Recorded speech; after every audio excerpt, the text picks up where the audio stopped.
Robin stood on the flat back of the creature, unable to see its mouth or belly. The mouth, when it revealed itself, was broad and flat, filled with inward slanting fangs. The abdomen was covered with growths like cypress leaves. It could only be Ni Li, the one who died in the study not long ago. Ni Li, he shouted, but no sound came out. Instead, the creature expelled two large bubbles. As if by instinct, the purple light along its spine shrank to the size of a fist and floated over to rub against the web of his hand. When Robin raised his hand, the light rose. When he lowered it, the light sank.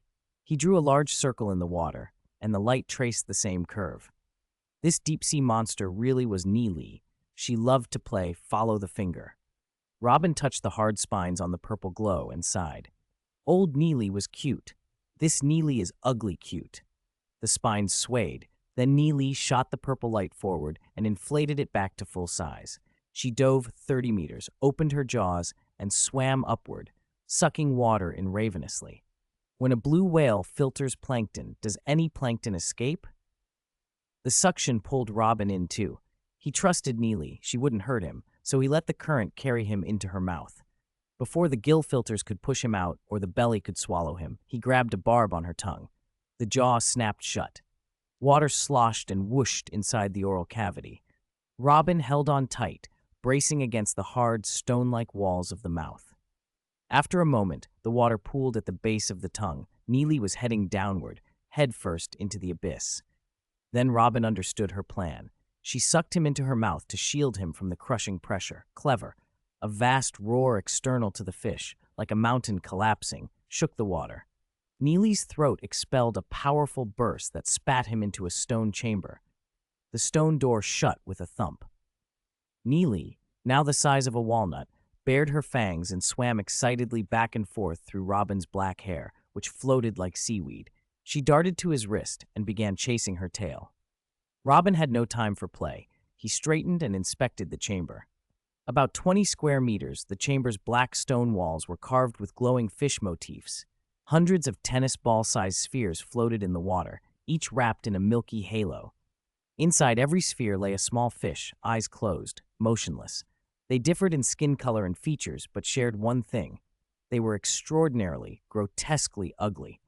In the center stood a cylindrical stone pedestal with a palm-sized gray box on top.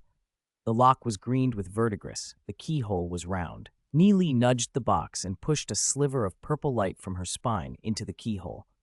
The hole flared with brilliant color, and with a click, the lock sprang open. Ni Li swam over, rubbing her fins against his bare arm. The nethermoon jellyfish had torn his clothes earlier and kept bobbing about. Robin lifted the lid.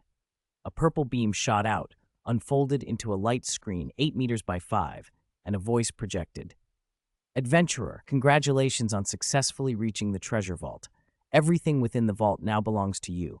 The protective charm preserves these magical fish corpses for 10,000 years and retains the magic they held in life. One request, please take good care of my daughter, Ni Li. She must have helped you a great deal to get here. Daughter? Over eons, a canyon had become a trench. How old was Ni Li, really? The message faded.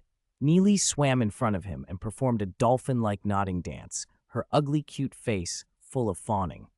Robin flicked her on the head. She covered her head with her fins, eyes filling with offended tears. He rubbed the spiny area above her purple light. She relaxed, wagging her tail in obvious contentment. That spine was clearly her sweet spot. Robin smiled and tapped the totem beneath his collarbone 3 times. Ni Li vanished instantly, and his consciousness slipped into the sea of consciousness. He approached the giant Rubik's Cube within that space. On the purple face, he watched a scene of Ni Li devouring nethermoon jellyfish.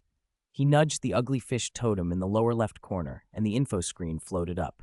Name, Ni Li. Species, abyssal devilfish. Level, SSS rank personality. Lively, timid, clingy. Physical condition, healthy. Skills, like a fish in water. Breathe freely in water. Swim at arrow-like speed, unaffected by water pressure. Starstream lightning strike. Fires lightning from fingertips to strike enemies. Soul clone, can draw a wisp of soul power to possess non-magic creatures. Magic power, 30,000. Combat power, 10,000. Like a fish in water, so next time he went into the sea, he wouldn't need that bitter gillyweed potion. Soul clone, No wonder the clownfish in the tank was only a small copy of Ni Li. Robin's consciousness snapped back to the stone chamber, and he activated Magic Scan. The floating spheres pulsed with magic power icons, ranging from 1,000 to 3,000. His heart raced. Silently, he chanted the Collect and Store spell and flung the haloed spheres into the central axis of the Rubik's Cube. Cultivation value plus 1,000, plus 1,500, plus 3,000, plus 1,700, 2,500. Finished, he dove back into the sea of consciousness and summoned the magical beast Cultivation Rubik's Cube parchment. The red level marker stunned him. Level 7. He remembered that advancing from level 5 to level 6 required 100,000 cultivation points. After searching Hogwarts for a year, he'd only managed about 10,000. Now the cube's level had jumped from level 5, 14,780, 100,000, to level 7, 569/500,000. And 3 new functions had been unlocked. 1. Humanization. SSS-rank magic creatures collected into a square can freely switch between human and animal forms, both inside the square and in reality. 2. Linked space. The square's barrier is broken. Creatures inside one square can pass through a channel into another square's space to interact with friends. Note: Square A can only link to Square B if B is on good terms with A or related by blood.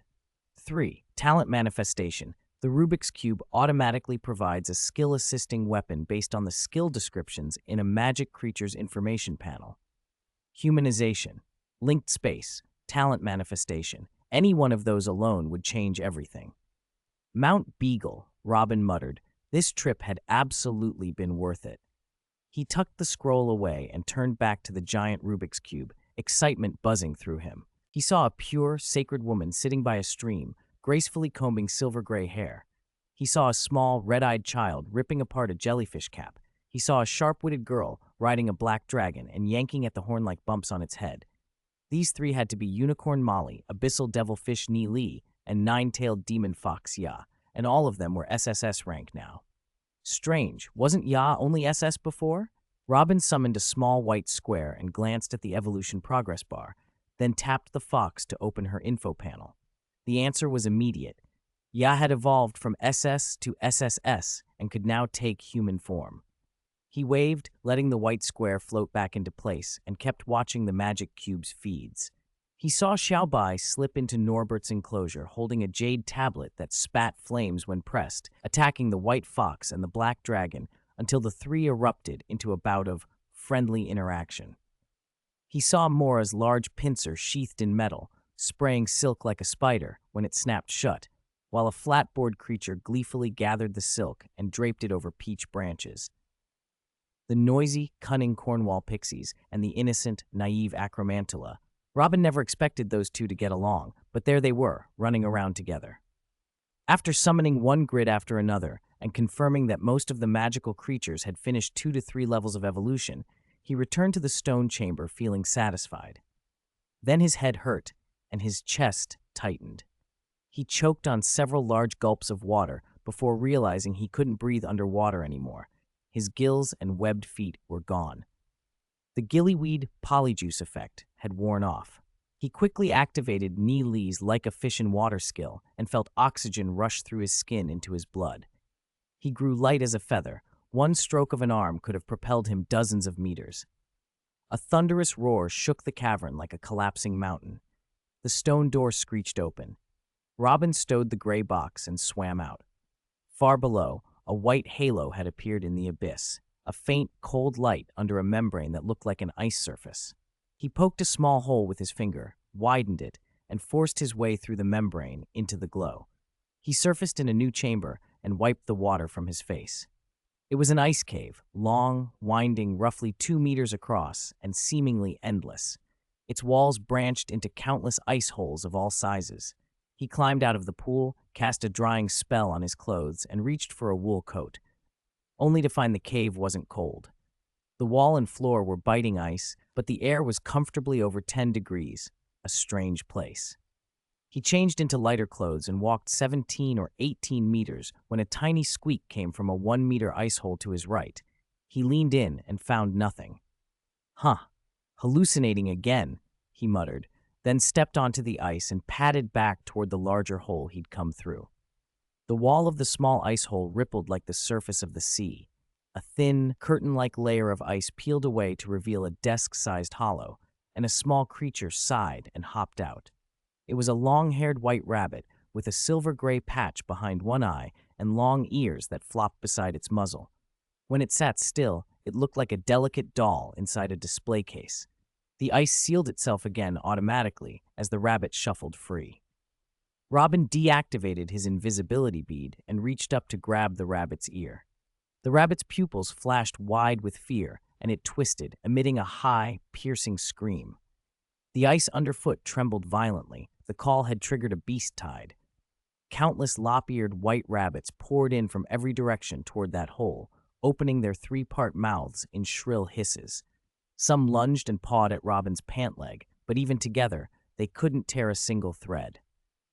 From a 2-meter-wide ice hole opposite, a white rabbit the size of a small elephant charged forward and jammed hard in the opening. The more it strained, the tighter it became. Its almond eyes nearly folded into triangles. The smaller rabbits abandoned attacking Robin and started tugging at the stuck giant, but their strength was useless. "Hey, don't just stand there. Help!" The big rabbit wheezed through its 3-part mouth. Adults didn't normally do idiotic things like getting stuck. Robin stepped forward and kicked aside a wave of smaller rabbits as he examined the big one. Its fur was absurdly long and thick. The folds were bunching up, piling over each other, so the next fold couldn't lay flat. "Ugh, this is awful." "Pull me out," it grunted. The more it struggled, the worse the pileup. "Don't move," Robin ordered. The big rabbit blinked and stilled. Robin produced a pair of scissors, snipped away the long fur blocking the neck, then enchanted the blades to heat at the tips. While steadying the rabbit, he jabbed at the cave wall.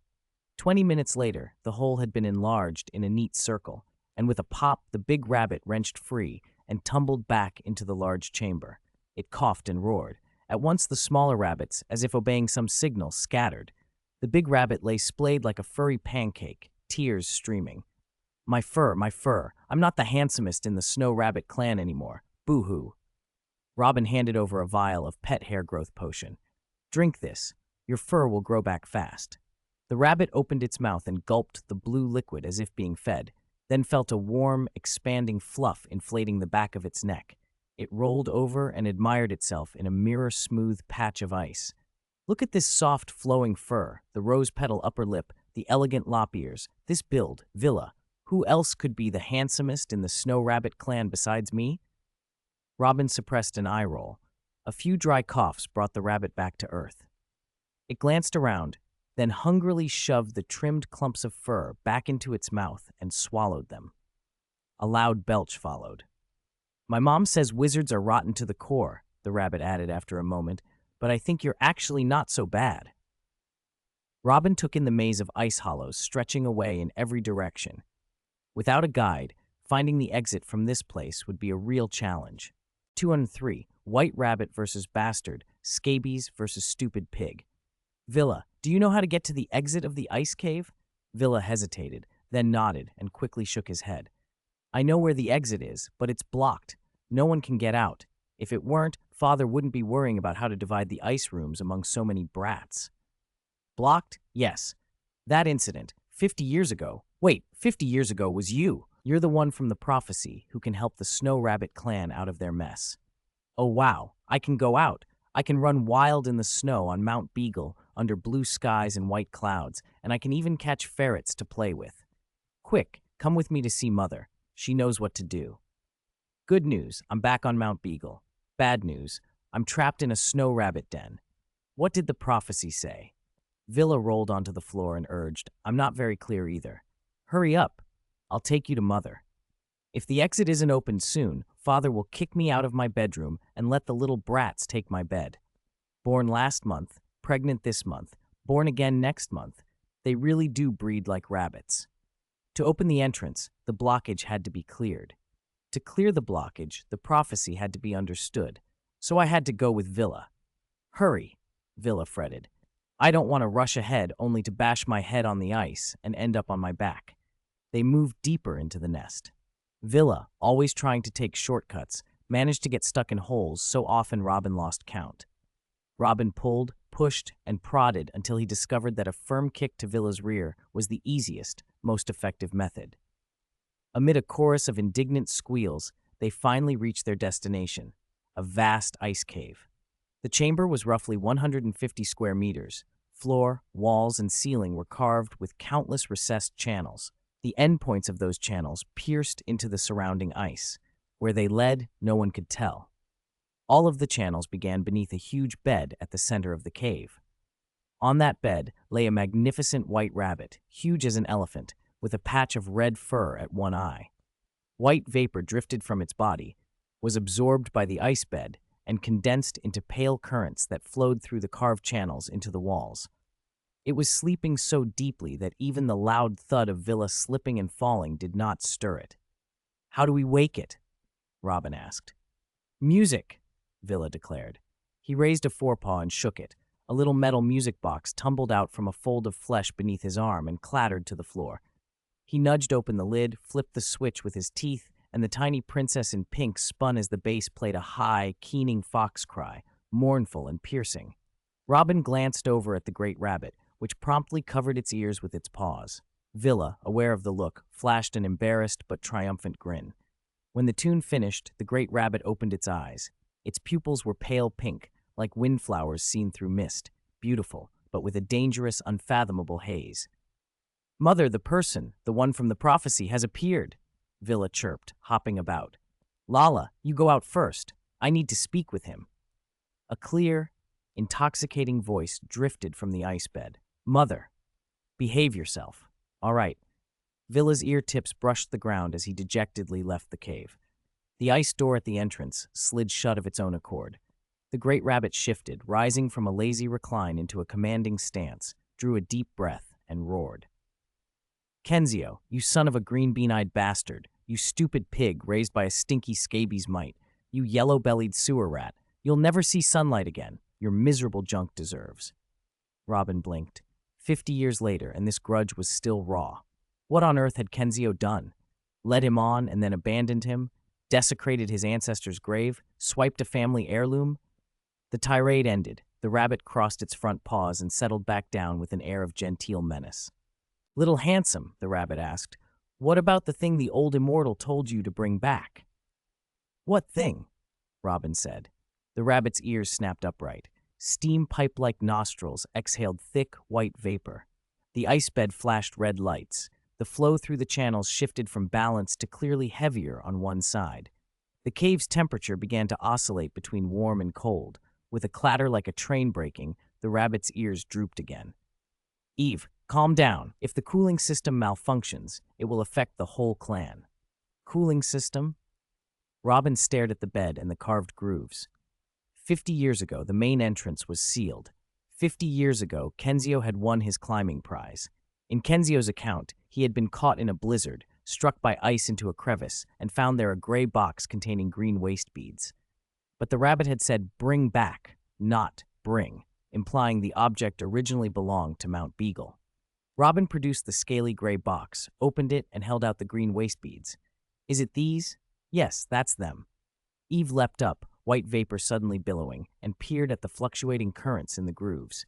He took several deep, steadying breaths. "Calm down, calm down." After a while, he lay back and asked in a softer tone, "What about the other one?" Robin sighed inwardly. "If you want something, just ask directly. This guessing game was a headache." "What other thing?" "That's a bronze mirror." "A bronze mirror?" "The one that, when scanned, had shown only question marks like those beads." Robin took out a bronze mirror with fish, bird, and cloud patterns etched on its back. "Is it this?" "Exactly this." Eve sprang to his feet again, ignoring the thickening vapor. "They're all back. The ice jade worms have increased. The bronze spirit mirror is renewed. Our glory can last another 1,000 years." The old immortal did not lie. "After 50 years, I can fulfill the previous leader's dying trust and regain my freedom. Little Handsome, return the treasures." Robin snapped his fingers. The gray box and the bronze mirror vanished in a puff. In their place appeared a comfy armchair and a tray of melon seeds. He sat, cracked seeds with casual ease, and asked, "If you want the treasures back, You have to explain clearly what happened 50 years ago. Eve rolled his eyes up and rested his chin on his paw. Then he told the story of that year. 50 years ago, an extreme sports club had held a contest with the ridiculous name Discard Your Wand, Climb the River Valley Snow Peak. A small group attempting the climb was hit by a sudden blizzard. They lost their gear and were trapped in a hollow. To survive, they hunted snow rabbits. They tied rabbit skins together to wear, cut up rabbit meat to eat, and arranged blood-stained rabbit bones on the snow as a distress signal. 204. What happened to Big Peak 50 years ago? 50 years ago, young Eve, the young leader of the Snow Rabbit tribe, was furious and launched a nighttime sneak attack. It was too small and too weak and almost became a fur coat. The human rescue team saw that it could speak and thought it was an intelligent creature, so they let it go. Eve, however, refused to admit defeat and tried again the very next night. As expected, it was caught once more. After repeating the cycle, sneak attack, caught, released, 10 times, it and Kenzio, the handsomest member of the team, developed a mutual fondness. Eve believed Kenzio was powerful enough to solve the snow rabbit's problem. Their cold-producing treasure was weakening. After much thought, it led Kenzio back to the nest. At the cave entrance, 2 bolts of lightning split the sky. One struck a giant boulder on the mountainside, tearing a deep fissure. The other struck Kenzio and damaged his eyes, but it also awakened his second vision, the ability to perceive everything around him, even with closed or blinded eyes, and gave him a temporary prophetic gift. In Kenzio's vision, the tribe leader would die of a sudden heart attack 3 days later, and the treasure would have to leave for the human world for 50 years, to be returned by a black-haired youth in order to save the Snow Rabbit tribe. To Eve, the treasure going into the human world sounded like the treasure being stolen, and it refused to accept the prophecy. But the future proved true. Eve's mother died exactly when and how Kenzio had predicted. When Eve succeeded her mother as tribe leader, she reluctantly agreed to let Kenzio take the treasure. The Snow Rabbit nest had stayed unfrozen for 10,000 years because of the treasure's continuous cold. Kenzio left equipment behind to temporarily replace the treasure's effects. After the rescue team returned home and accepted their consolation reward, Kenzio came back with gear and installed a cooling system deep inside the nest. The system was powered by Eve's magic. Kenzio set a restriction at the cave entrance. It would only lift when the treasure returned and the cold began flowing again. Eve looked fragile, but it was stubborn, and its magic reservoir was as vast as the ocean. Under normal operation, it would lie on the ice bed for 12 hours to channel magic, then get a 3-day break. 10 years ago, the system malfunctioned. The ice bed lost its ability to store magic and regulate the cold flow. Eve was bound to the ice bed and lost its freedom. Its resentment toward Kenzio deepened. Alas, I've been trapped here for 10 years without even a chance to cuddle my beloved. Handsome, please give me the treasure, Eve pleaded, batting its long eyelashes. Robin cleared away the chair and tray, reached into his sea of consciousness space, and pulled out a gray box and a bronze mirror. Eve sprang to its feet, shook its long fur until the white vapor stopped pouring from its body, hopped in front of Robin, and with a swift paw, swatted both items toward the ice bed. Robin watched, feeling the emotional venting off the little rabbit like steam. The gray box and the bronze mirror hovered above the ice bed and began to spin. 2 currents of sinking green mist poured from their undersides. The instant the mist touched the ice bed, the surface cracked with a crunch. When the broken ice slid away, a snow lotus bud slowly opened. As the lotus bloomed fully, the gray box and the bronze mirror dropped into its brown pistil and vanished. White and green petals unfurled, launching wave after wave of frigid air. The temperature plummeted. Robin sneezed and wrapped his thick wool coat tighter around himself before he felt any better. Thunder rumbled above, not thunder, as Eve explained, but the sound of the entrance restriction shattering itself. The ice door screeched open. Villa, his ears trembling, bounced inside, followed by a stern black rabbit even larger than Eve. "Mommy, hug! Hug me!" Villa demanded. The big black rabbit spun, raised a muscular hind leg, and kicked Villa away. "Who taught you to whine like that? Get out! Don't claim you're my son." Its eyes were cold, but when Eve leaned forward to rub its ear, the black rabbit's gaze softened into something almost hungry. Lala, you're a big boy now. Stop clinging to me. Go play. Your father and I have some serious business to do. With that, the couple shrank down to the size of a small coffee table and walked off leaning on one another. Villa's lip trembled. Snow rabbits can use shrinking magic, so why do I still get stuck in the hole? It's because you're underage, his mother said, rolling her eyes. Of course you can't. Robin drawled, Is that so?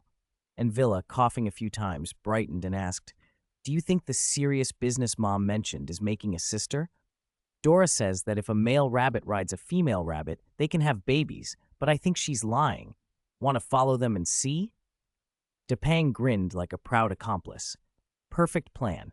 Even if Mom catches them, she won't punish Lala because the benefactor is present. Then he turned to Robin.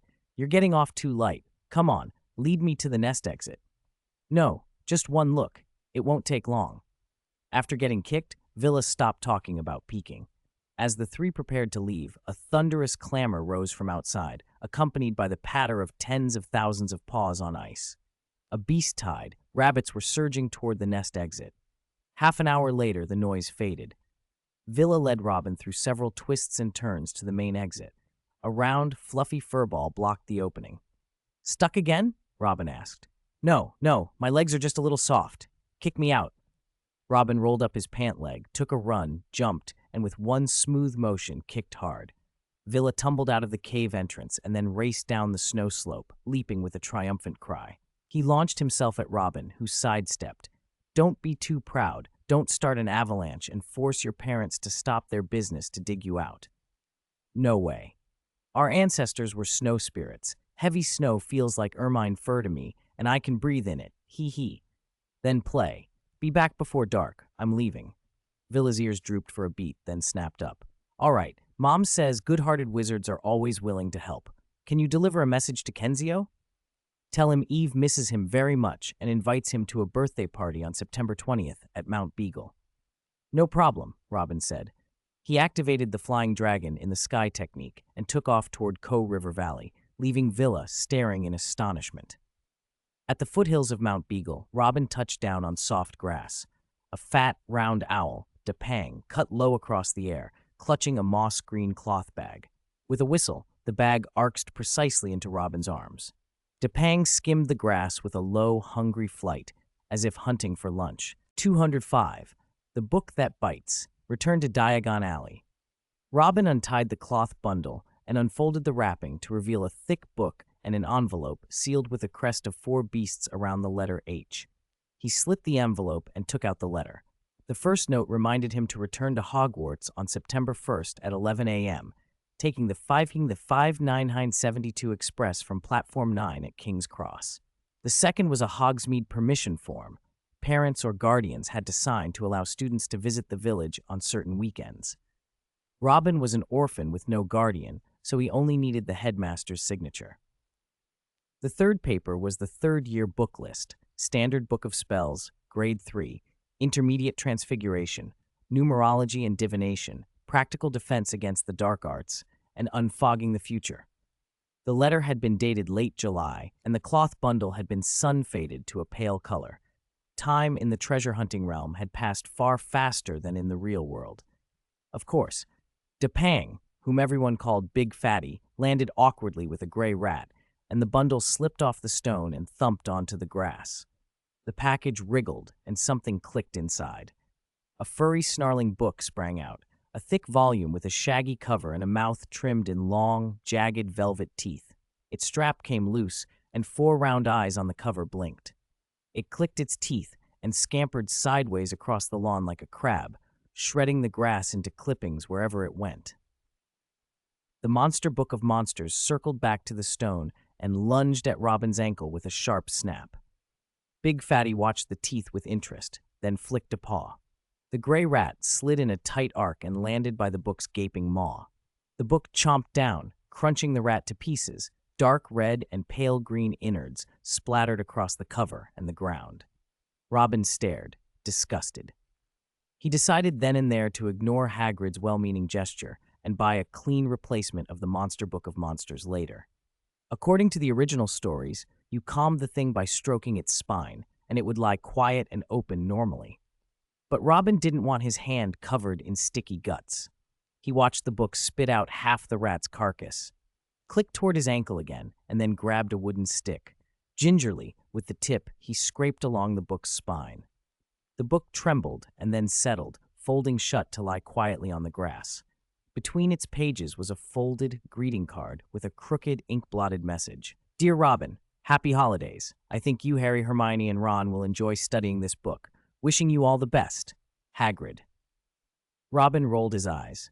Hagrid's intention was good, the gift less so. He hoped his 3 friends would be luckier and not get bitten. He tucked the monster book, the letters, and the ragged sack into his portable space and turned to Big Fatty, who was busy spinning his head. An owl can only turn about 270 degrees. This one tried to push it to a full 360, twisting its neck in goofy contortions. Hey, stop fooling around. Did you manage what I asked? Robin asked. Big Fatty swung his head back to the front and stamped his paws with pride. The birthday present had apparently been dropped, successfully, through the attic window of number 4 Privet Drive. Before leaving at the end of June, Robin and Big Fatty had agreed that if Robin hadn't retrieved the package by the end of July, Big Fatty would deliver it himself.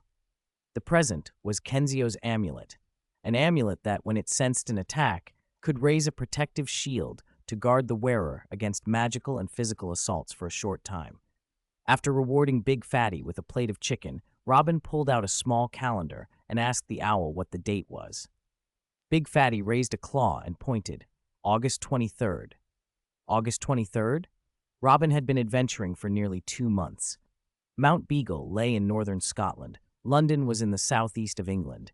He had to get moving. There was one more thing to do. Robin patted Big Fatty's head and led him toward the white-barked, big-eared vine.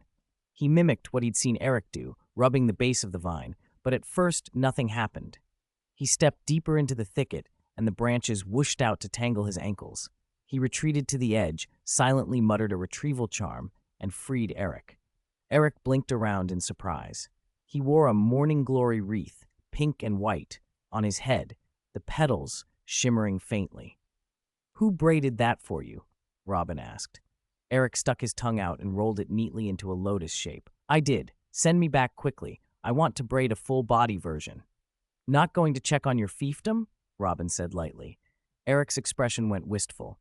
A Western spirit never shirks his duties, he said, then sighed. You know, trouble me to come to Mount Beagle and send me back to the fairyland in 2 months. 2 months, Robin echoed. Yes, my jurisdiction. Well, only lasts 2. Eric began, but was cut off by a thunderous bellow. A massive Highland bull, eyes blazing, charged up the slope and roared. Out! Out of my fiefdom! What day is it today? Eric asked. August 23rd, Robin answered. Eric snorted. Blast! I lost track of time. There can't be 2 bulls in one fiefdom. As they walked down the slope, Eric explained the Highland bull's territorial system. The Coe River Valley was wide, ringed by mountains of all sizes. Austin, the great bull, had sired so many calves he couldn't remember them all. When a calf grew up, its birth mother would apply to Austin on its behalf for a fiefdom. If Austin approved, the calf could live there for 5 years. After that, it had to leave and fight for territory among the mountains beyond the valley. Survival of the fittest. Austin's 5-year grants were less about training and more about giving comfortable calves a taste of independence before they were cast into the real world. If he truly wanted to prepare them, he'd organize actual testing, bullfights, rather than hand out temporary tenures. They reached an open space in the rocky forest. Robin mouthed a retrieval spell and popped Eric, still muttering about fairylands, into his magic cube.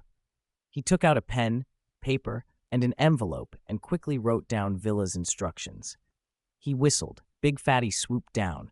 Robin patted his head and entrusted him with the letter for Kenzio. With everything settled, he summoned Little White, climbed onto its back, ran his hand along its pearly scales, and rode off toward the Coe River Valley. The scene then snapped to August 31st, Charing Cross Road, Leaky Cauldron. The pub was dim, the kind of dark that feels like night. Robin stood by an empty table, thinking of the opening of the 3rd book from the old tales. In early August, Aunt Marge, Vernon Dursley's sister, had come to number 4, and she hated Harry. She took pleasure in mocking him and his parents. One evening at dinner, she launched into vile insults about James, calling him a good-for-nothing, and compared Lily to an ill-bred bitch. The memory left a sour taste in Robin's mouth as the pub's shadows pressed close. Harry's magic had leaked out in a burst of anger, causing Aunt Marge to swell like a balloon and float up into the sky. He had taken advantage of the chaos to pack his things and leave. In a dark alley, he had seen part of a figure, Sirius in the form of a large black dog. Then, unsure where to go, a purple bus had appeared out of nowhere, the night bus. On board, he had seen a newspaper with the headline, "Black Still at Large." After being dropped at the Leaky Cauldron, he had met Cornelius Fudge, the Minister for Magic. Fudge told him the incident with Marge had been handled by the Accidental Magic Reversal Department, and that neither the ministry nor the school would punish him. He was, however, to stay at the Leaky Cauldron until September 1st. His movements would be confined to the pub and Diagon Alley. He was not to appear on Muggle streets. No punishment and no return to Privet Drive to face the Dursleys. Harry felt a rush of relief. Still, a question nagged at him. Last year, Dobby had broken into the Dursleys' house and used magic to ruin a cake. He had received a warning from the improper use of magic office. This year, Harry had made a Muggle inflate and float over roofs and gardens. How many Muggles must have seen that? Why had he faced no penalty? "Move aside. Don't block the way." A deep, hoarse voice interrupted Harry's thoughts. He stepped back a pace and saw the barkeeper pushing a tray of empty glasses across the bar with his stomach, looking as if the counter were keeping him upright. Harry slipped around him to the bar. Tom, the Leaky Cauldron's owner, stood behind it, drying a large pewter basin. He was thin and hunched, with sparse hair and a face like a shriveled walnut. "What can I get you?" Tom asked, setting the basin down. "Is Mr. Potter upstairs?" "No, he's gone to Diagon Alley this morning." "All right, thanks." Harry walked around to the small courtyard at the back, drew his ebony wand, and tapped the third brick from the left on top of the dustbin. After a moment, he passed through the archway and onto the cobbles of Diagon Alley. He planned to browse the shops, buy a few things, and try to find Harry. No, himself, Harry, Hermione, and Ron. His first stop was a fried and roasted food stall called Yum Yum Sue Good. He had promised Da Ben Hu, Big Clumsy Fox, 30 honey-glazed roast chickens as a reward. Next was Madame Malkin's robes for all occasions. He had shot up in height over the summer, and his old robes barely covered his ankles. He detoured to a little apothecary to pick up third-year ingredients from the book list appendix, then to Potage's cauldron shop for a large cauldron, scales, beakers, and glass rods. By the time he reached Flourish and Blotts, he had a heavy cloth bag of textbooks slung over his shoulder. He browsed the shelves for a while, then moved to the display near the door. Where gilded, impressive magic volumes once formed an elegant tableau, there now stood a rusty iron cage that looked as if it had been salvaged from a rubbish heap. Inside were about 100 copies of the Monster Book of Monsters, all furry and snarling, biting at one another. Shreds of pages littered the window. "Here for new textbooks?" asked the manager, approaching in a few quick strides. Harry nodded. The manager sighed, reluctantly slid on a pair of dragonhide gloves, and picked up a large, gnarled walking stick from behind the counter. He prodded at the cage with the stick to separate the books a little, put the stick down, undid the iron lock, and reached in. A book lunged up and bared its fangs at his arm. He yelped and jerked his hand back. His elbow hit the cage, and it rang sharply. The books, startled, went wild. The manager grabbed the lock and tried to slam it shut, but the cage toppled with a crash. The monster books spilled out and scuttled over the floor. Screams filled the shop as customers stamped, swung chairs and brooms, anything they could reach. "Please, these books cost a lot of money," the manager cried, trying to stop them. 6 of the books latched onto his trouser legs, trying to drag him down toward them. A small blonde girl had been knocked to the floor, one furry book clamping at her chin with its white teeth chattering. Harry seized the gnarled walking stick and strode to her. He scraped the tip of the stick along the book's spine. The creature shivered and lay quietly across the girl's chest. Thank you," the girl sobbed, wiping her eyes. Manager, scrape their spines. They fear that, she said through her tears. The manager took off his dragon hide gloves and did as she suggested. 10 minutes later, the shop had quieted. The books were back in the cage. At the counter, as a small token of gratitude, the manager gave Harry a 30% discount on the large bag of books. That'll be 31 galleons and 15 nuts, he said. I'm never stocking those things again. They cause trouble every time. I spent a fortune last time on 200 copies of the Invisible Book of Invisibility, a customer muttered. They all vanished. Couldn't even find a shadow.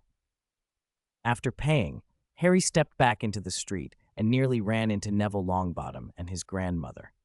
Neville clutched Trevor the Toad, looking aching and humiliated. His grandmother looked as severe as Professor McGonagall, with a sharper edge. She wore a long green dress, a fox fur scarf, and a tall hat topped with a stern-looking stuffed vulture, Augusta Longbottom herself. Neville, she snapped, when your father was your age, every professor praised him as excellent. And you, out buying textbooks, and you forget your book list. I wouldn't be surprised if you don't even find a thing when you get home. Neville's head sank lower with every word. He shivered like a drenched chick, too ashamed to answer. Harry stepped forward, straightened Neville's shoulders, and slipped his own book list into Neville's trembling hands. Neville, losing your book list isn't the end of the world, Harry said quietly. If you see someone from our year, just ask to copy theirs. If not, the manager in the bookshop has lists for every year. When something goes wrong, you need to put aside the complaints and figure out how to fix it first. All right, Neville whispered, clutching the paper and loosening his grip on Trevor, relief showing on his face. Augusta's face flushed with anger. She had understood Harry's meaning. How dare you? 207, Moonface, Werewolf Lupin. The stuffed vulture in the shop trembled as if it were about to peck at living flesh. Augusta met Robin with a fierce look. Robin countered with a bright, harmless smile. Thank you for the compliment. If I weren't brave, I wouldn't be in Gryffindor. Right, Neville?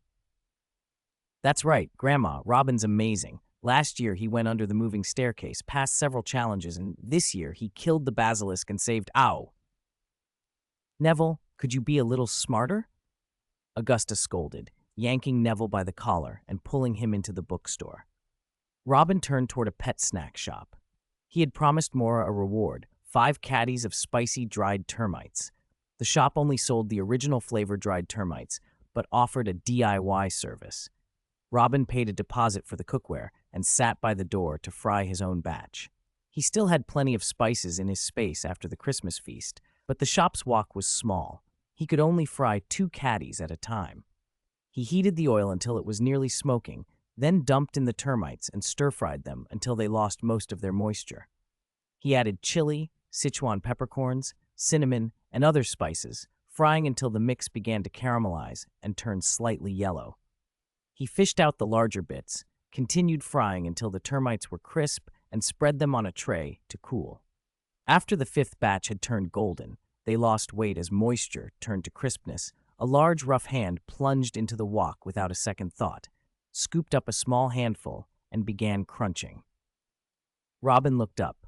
The man was probably in his 30s, with laugh lines at the corners of his eyes and light brown hair threaded with gray. He wore a patched, faded wizarding robe and carried a battered little box. Weathered and clearly hard up, he nonetheless carried an air of composed competence, sharp-eyed and a little roguish. Tastes good, the man said, swallowing. If you sprinkle some chopped rosemary in the wok before you take them out, they'd be perfect. He finished chewing and added, Want me to pack some for you? No, thank you. What I just had is enough, Robin said. Mr. Lupin, your braised beef bones are ready, an assistant called, handing the man a large craft paper bag. You're Lupin? The assistant asked. Robin's eyes widened in surprise. Lupin took the bag, rifled through his pockets for nuts, and grinned as if sharing a private joke. Robin pretended not to know him on the surface, though inside he ran through the stories he knew about Remus John Lupin from the old accounts. Lupin's father had tangled with the werewolf Fenrir Greyback, who bit young Remus in revenge. The bite left him a werewolf, cursed to lose his reasoning during full moons. In 1971, Dumbledore planted the Whomping Willow, and made a tunnel to the Shrieking Shack to secure Remus a place at school. There, Remus befriended James, Sirius, and Peter. The four became the Marauders. When the others learned Remus's condition, they learned to become animagi so they could protect him on full moon nights.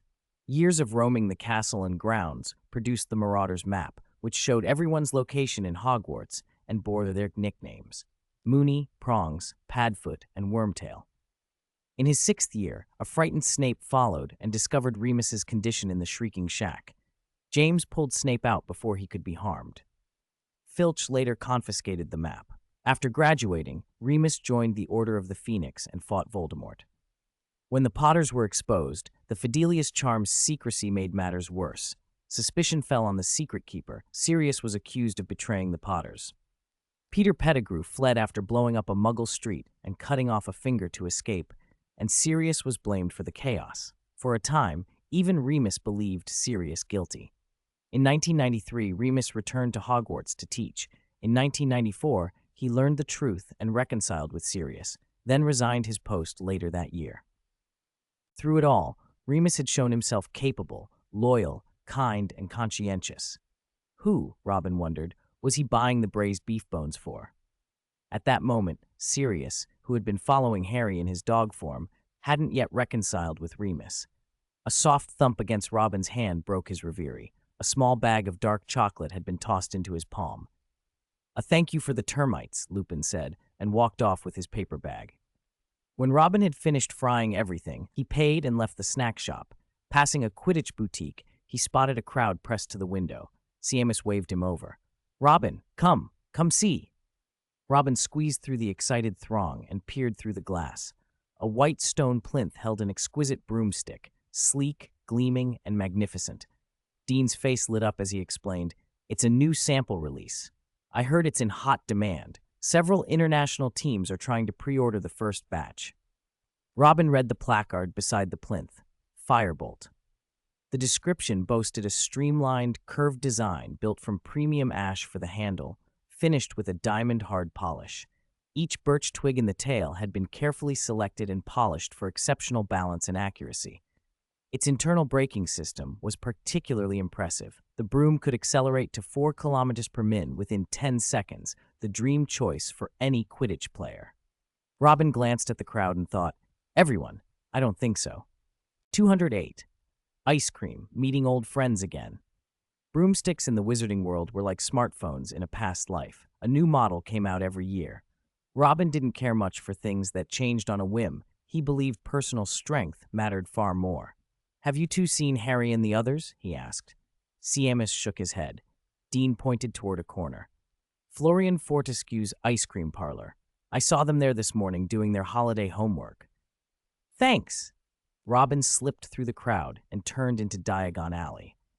At the ice cream parlor, he found Harry, Hermione, and Ron around a small white table. Ink, quills, books, and a stack of loose paper lay between them. Scabbers, the rat, huddled on the table, his spine hunched, trembling. Harry's face was ruddy and energetic. Living in Diagon Alley seemed to suit him. Ron looked worried, freckles more pronounced than usual. Hermione sat with her chin uplifted, pointing imperiously at something. Her face was suntanned and her cheekbones faintly flushed. "Hermione," Robin called. "Huh, Robin, I finally see you." Hermione sprang up and rushed over, flinging herself into his arms. Robin hugged her back, noting the changes she'd gone through over the summer. Her frame had filled out, slender shoulders, a small waist, and she'd become very pretty. Her long curls looked better cared for, smoother, and carrying a faint scent of lily of the valley. "Oh, I haven't seen you in 2 months. You've grown so tall, and your face has slimmed," she said, cheeks deepening from dusky pink to full crimson. Hermione had always thought Robin's face very pleasing. Before he had been simply handsome. Now there was an edgy confidence to it that made her heart thud when she stared too long. "You've changed too. The French sun must have been good for you," Robin said quickly. Hermione froze for a second. "What do you mean? Are you saying I got darker?" Robin's survival instincts kicked in and he hurried to clarify. "I mean, you look healthier and more radiant than before." "Really?" Hermione relaxed, still somewhat suspicious but mollified. "All right, you two stop being so lovey-dovey. Come over here and think of a way to save Scabbers. He's terrible. He's unrecognizable, Ron called. Robin joined them at the table and took a closer look at Scabbers. The rat was skeleton thin, his whiskers drooped, his body shook, and his eyes were wide with fear. We shouldn't have taken him to Egypt, Ron fretted. The after effects of not adapting to the climate are too severe. Robin thought to himself that it wasn't merely climate. Scabbers looked terrified of something. Perhaps Sirius Black, who had escaped Azkaban, was on their minds. But you're back now. Ron, there's a magical creatures shop just over there. We can ask them to look at Scabbers, Harry said. Coincidentally, Mum and Dad gave me 10 galleons to buy myself an early birthday present in Diagon Alley. I've always wanted a pet, too. You see, Harry has Hedwig, Ron has Errol and Scabbers, Robin has Depang, Big Fatty, and I have nothing, Ron complained. Robin pushed his chair back with a scrape. Harry, let's go to the shop. They paid for their ice cream and hurried off toward the magical creatures shop, talking about their summers as they walked. Harry's holiday had been much the same as usual. Mr. Weasley had won a daily profit prize, 700 galleons, and took the family to Egypt to visit Bill. They toured the sights together. Fred and George caused plenty of trouble, and Percy, head boy, became their special target. Ginny had been kept away from the deeper, tomb-like exhibits because of grotesque displays of intruders, some with 3 heads, some with legs fused into strange shapes, skeletons curled into impossible positions. Back in England, Ron got a brand new wand, 14 inches, willow with a unicorn hair core. Hermione had spent the summer in France with her parents, Versailles, the Louvre, the Seine, Chambord. She enjoyed the scenery, but missed a place where she could read magic books quietly. She missed her attic, where she could read the strangest things without anyone shrieking and covering their mouths. Her parents had dropped her off in Diagon Alley that morning and driven away. She, too, would be staying at the Leaky Cauldron that night. Robin said he'd been to the Scottish Highlands, keeping his treasure hunting under wraps, while describing snow-capped peaks, grasslands, the Coe River Valley, and how good the fish from Loch Lomond tasted. The magical creatures shop was small but efficiently packed. Nails and loops of hemp rope everywhere bore iron cages that hung from the ceiling and walls. The creatures made a terrible racket. Squeaks, squawks, and the smell of droppings lingered in the air. Behind the counter, a long-haired witch was patiently teaching a middle-aged wizard how to care for a fire salamander. A cage of pale yellow furballs buzzed like a vibrating phone. Ravens with iridescent feathers pecked at a white rabbit in the next cage. The rabbit leapt, and with a soft pop transformed into a silk top hat.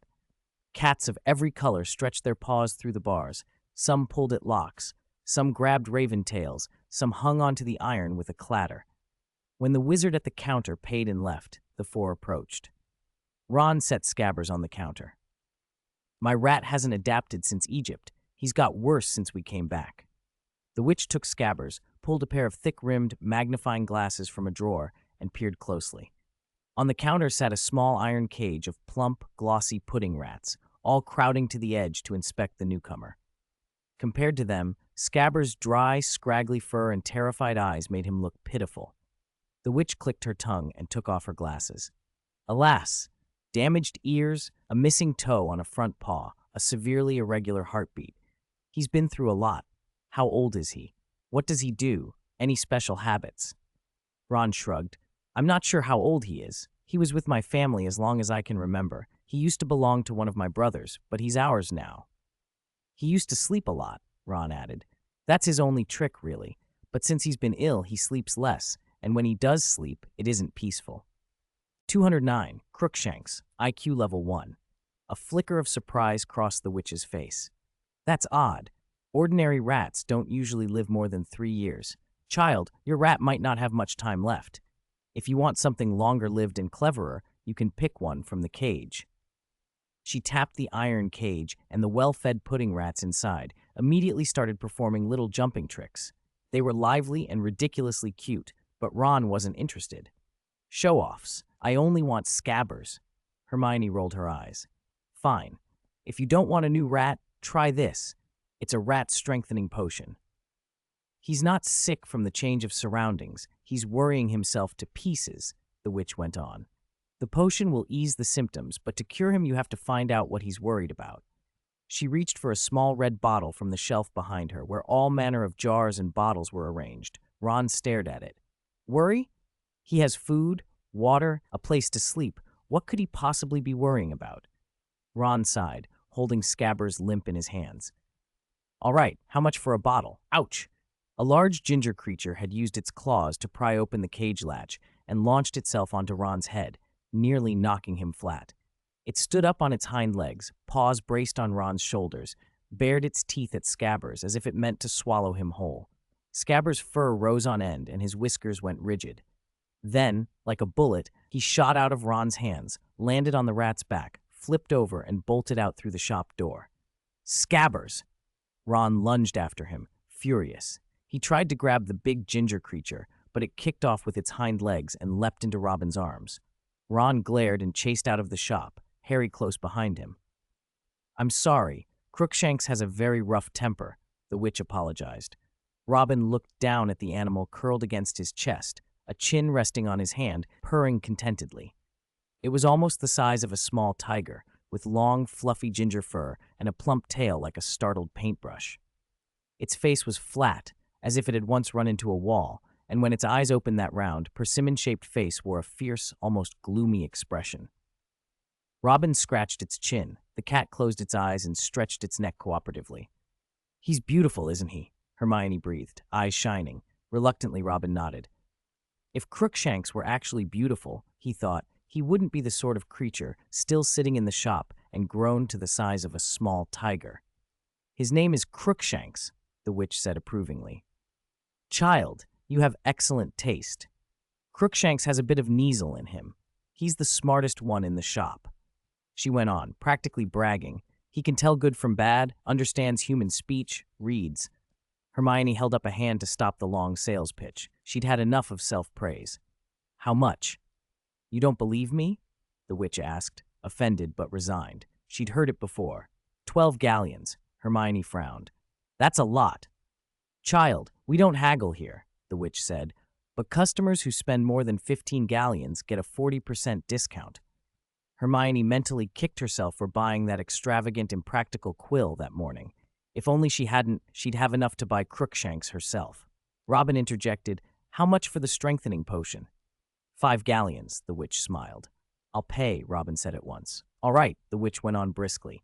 That makes 17 galleons. With the 40% discount, you pay 10 galleons, 1 sickle, and 10 nuts. Hermione began to protest. Robin, I don't. The witch cut her off. 12 galleons with the discount comes to 10 galleons, 1 sickle, 10 nuts. 10 galleons and a few photos of France, perhaps? You took pictures when you were there, didn't you? I did. I'll make them into a scrapbook and give it to you, Robin said. Hermione felt a wash of relief. Robin could give her anything, and she'd be glad to accept it. Everything except the pet itself. She wanted a pet that was entirely hers. Still, she didn't object when Robin paid. They settled matters with the witch, left the shop and met Harry and Ron outside. Ron saw Crookshanks and swore he wanted to punch that persimmon-shaped face. Hermione, holding the cat close, ducked and said the important thing was to find Scabbers. They searched until dusk, turning over discarded cardboard boxes behind the shop, but there was no sign of the rat. Ron paced like a caged animal. Only when Robin suggested going back to the leaky cauldron to call for help did Ron calm down a little. Hermione, Ron promised thickly, if anything happens to Scabbers, I'll pluck every hair off that cat. Hermione, she shot back. The owner said Crookshanks can tell good from bad. Did he snarl at anyone along the way? It's Scabbers' character, Ron retorted. How can an ordinary rat live for more than a decade? He's old. He's got problems. He worries like a person. If you want to make excuses for your rat, fine, but don't slander the cat, Ron snapped. They argued as they strode through the courtyard passage. Harry followed close by. Hermione walked beside Robin, cheeks puffed out in annoyance. Suddenly, Crookshanks sprang from Hermione's arms and landed on the lid of a dustbin, mewing loudly and clawing at the metal so that deep scratches were left. Something inside the bin rustled and scurried deeper into the rubbish. Robin cocked an eyebrow. After searching all afternoon, the poor thing had been curled up in the trash to sleep. Ron, Robin called. What is it? Ron's voice was still sharp. He was only half himself with worry. Robin nodded toward the bin. From inside came a faint, familiar squeak. It's Scabbers. I've had him for over 10 years. I would know that sound anywhere. Ron didn't care about getting filthy. He plunged his hand into the rubbish, and after a bit of rummaging, pulled out a thin, matted, mud-stained rat. There, Ron said, handing him the small red bottle as well, a tentative smile breaking through. He stepped forward as if to hug Robin, then stopped, seeing the cat's dour persimmon face, and thought better of it. They went back to the leaky cauldron, where the Weasleys were gathered. Percy sat sideways at the table with a thick, gold-embossed book, lecturing Ginny on how to tell Aram from Penelia. Ginny looked baffled. Fred was quietly dropping a small beetle into Percy's cup, while George grinned and signaled for them not to tell Percy what he'd done. Mrs. Weasley chatted with a group of red-haired witches. Mr. Weasley hunched over the paper at the table, eyebrows knitted so tight a fly could get caught in them. Robin stepped lightly behind Mr. Weasley and glanced down at the newspaper to see what had him so engrossed. 210, Padfoot, still at large. It was confirmed. Sirius Black was still at large. No one knew how he had slipped past the guards and escaped Azkaban. Cornelius Fudge announced that Aurors were in full pursuit and urged the wizarding community to stay calm. Members of the International Confederation of Wizards harshly criticized him, saying he should not alarm the Muggle world. Fudge replied that Black was a madman who would not respect any laws. He warned that no one wanted a repeat of the tragedy 12 years ago, when one spell killed 13 Muggles. The Muggle Prime Minister had been sworn to secrecy and had agreed not to reveal Black's true identity to anyone, even his closest aides. Muggles were told only that Black was an extreme terrorist and was believed to be armed. Below the report was the photograph taken when Black was arrested 12 years earlier. Hair wild, skin deathly pale, face gaunt, eyes full of despair. The moving image made him look like a sick lion, starved and roaring at his surroundings. No wonder everyone called him a madman. "Arthur!" Molly called from across the room. Arthur folded the newspaper away and noticed 4 people standing behind him. "My dears, I'm so glad to see you," he said. Molly didn't wait to greet the red-haired witch who had come in. She hurried over and steered the 4 away, making small talk while throwing anxious glances at Arthur. They clearly were keeping something from the others. The tension lasted through dinner until finally Arthur couldn't keep it in. Under Molly's irritated stare, he pulled Harry aside. That night at 10, Harry knocked on the door of Robin, Ron, and Hermione's room, saying he had something important to tell them. Once the 4 were inside, Harry repeated what Mr. Arthur had told him. Arthur believed Sirius Black was a Death Eater. 12 years ago, when the Dark Lord's magic had been broken and he had vanished, Black had lost everything too. Even so, Arthur said, Black had remained loyal to his master and blamed Harry for preventing the Dark Lord's return. Arthur was convinced that Black had broken out of Azkaban to come after Harry.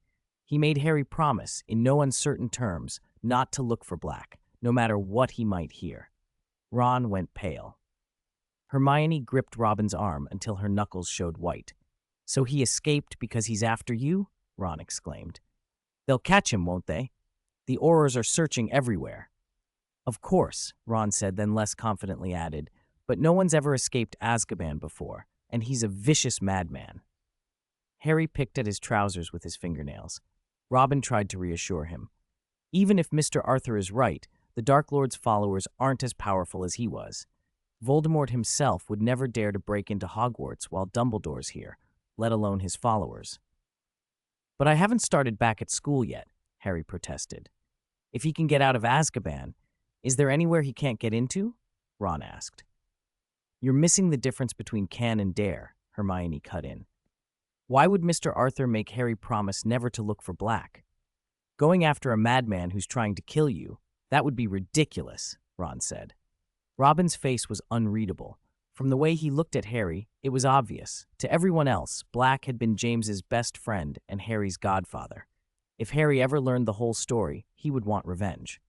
"So Mr. Arthur mustn't have told the whole tale," Hermione said, chin lifted. A faint, mosquito-like whistling echoed in the room. "Where's that coming from?" Hermione asked. Robin walked over, and his eyes landed on the suitcase on top of the wardrobe. It's the case. Harry dragged a little stool over, climbed up, and reached into the suitcase. He pulled out a small metal tube, lenses at each end. It lit up, whistled, and spun rapidly in his hand. It's a sneakoscope, he said. A sneakoscope, Hermione explained, was a device that detected danger. It glowed, spun, and whistled whenever there was a suspicious person, monster, or other ill-intentioned thing nearby. Ron's face went awkward. It was a special offer, he stammered. I tied it to Errol's leg in Egypt, and it had a problem. It kept going off even when only Scabbers and I were around. Egypt to Surrey isn't exactly nearby, and Errol's older and wobbly, but I had no other way to get Harry his present, Ron said more quickly.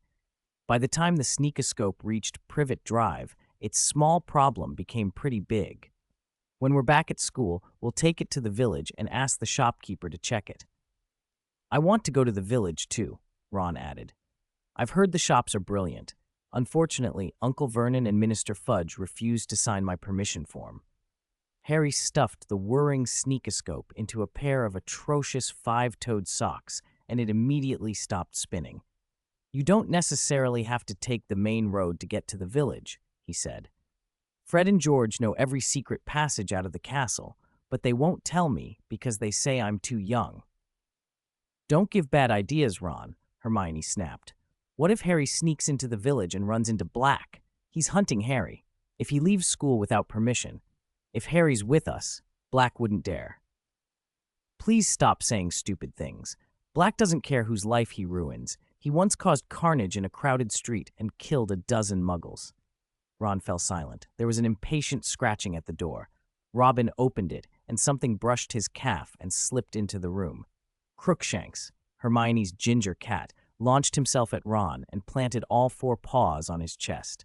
Robin lunged to catch the cat before he could do any damage. Crookshanks hissed and glared at Ron with fierce yellow eyes. Robin, hold him, Hermione said. Errol has an old cage. It's huge. Your rat would fit fine. Thanks, but no thanks. You can keep it for Scabbers, Ron grumbled, and with that, the moment passed. Harry said, see you tomorrow, and Ron, unable to argue, waved them off. The three friends chatted a few more minutes, agreed when they would leave in the morning, and then Robin and Hermione left the room. The next morning, the group, burdened with trunks and bags, crossed the pedestrian crossing and waited opposite the pub for the Ministry of Magic's special car.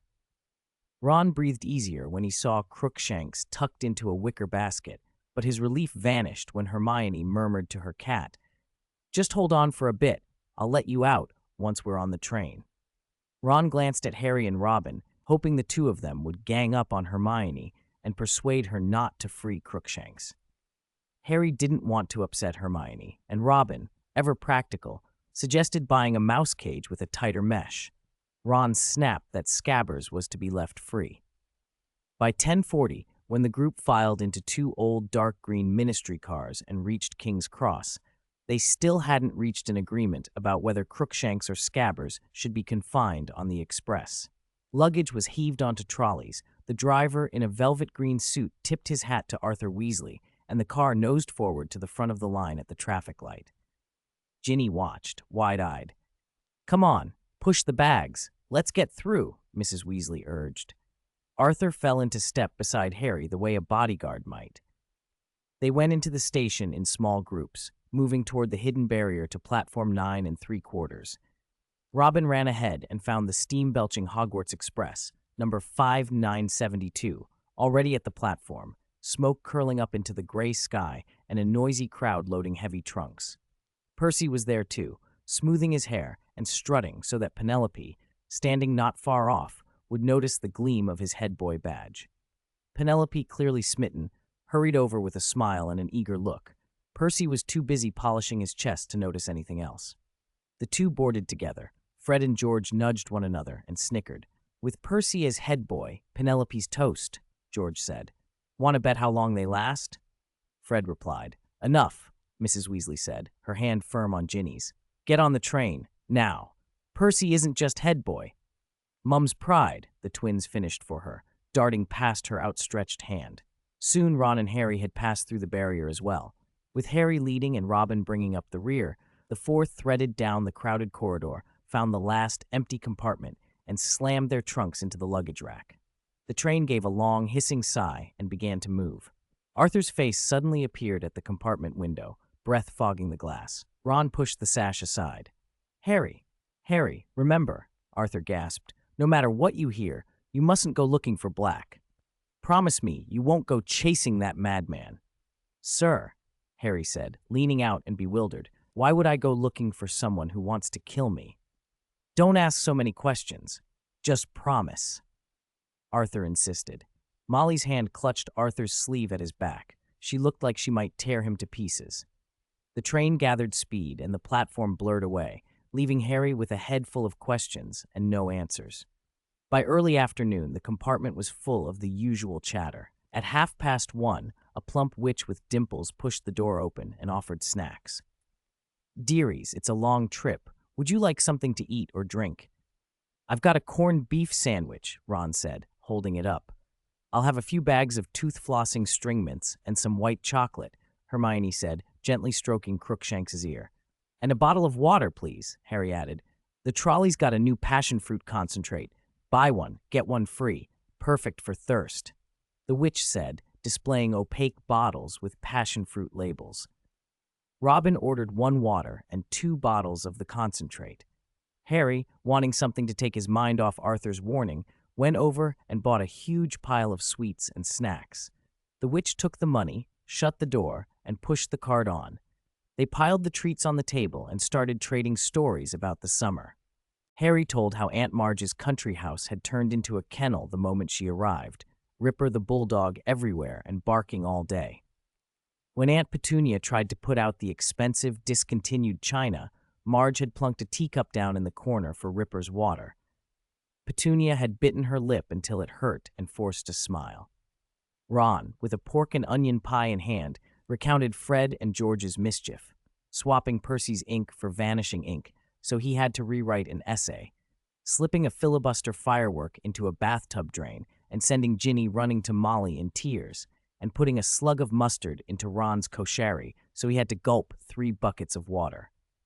Hermione nibbled her white chocolate as she revised, Crookshanks rubbing against her wrist and begging for a taste. When she put the rest back in her bag, Crookshanks jumped into Robin's lap and settled down, eyes fixed on Robin's chin until the cat purred himself to sleep. Around 3, a fine drizzle smeared the window panes. The gray sky and the rolling hills outside vanished into a bluish mist. The compartment door was shoved open with a bang. Malfoy stood there, sneer-fixed, flanked by Crabbe and Goyle. They looked different.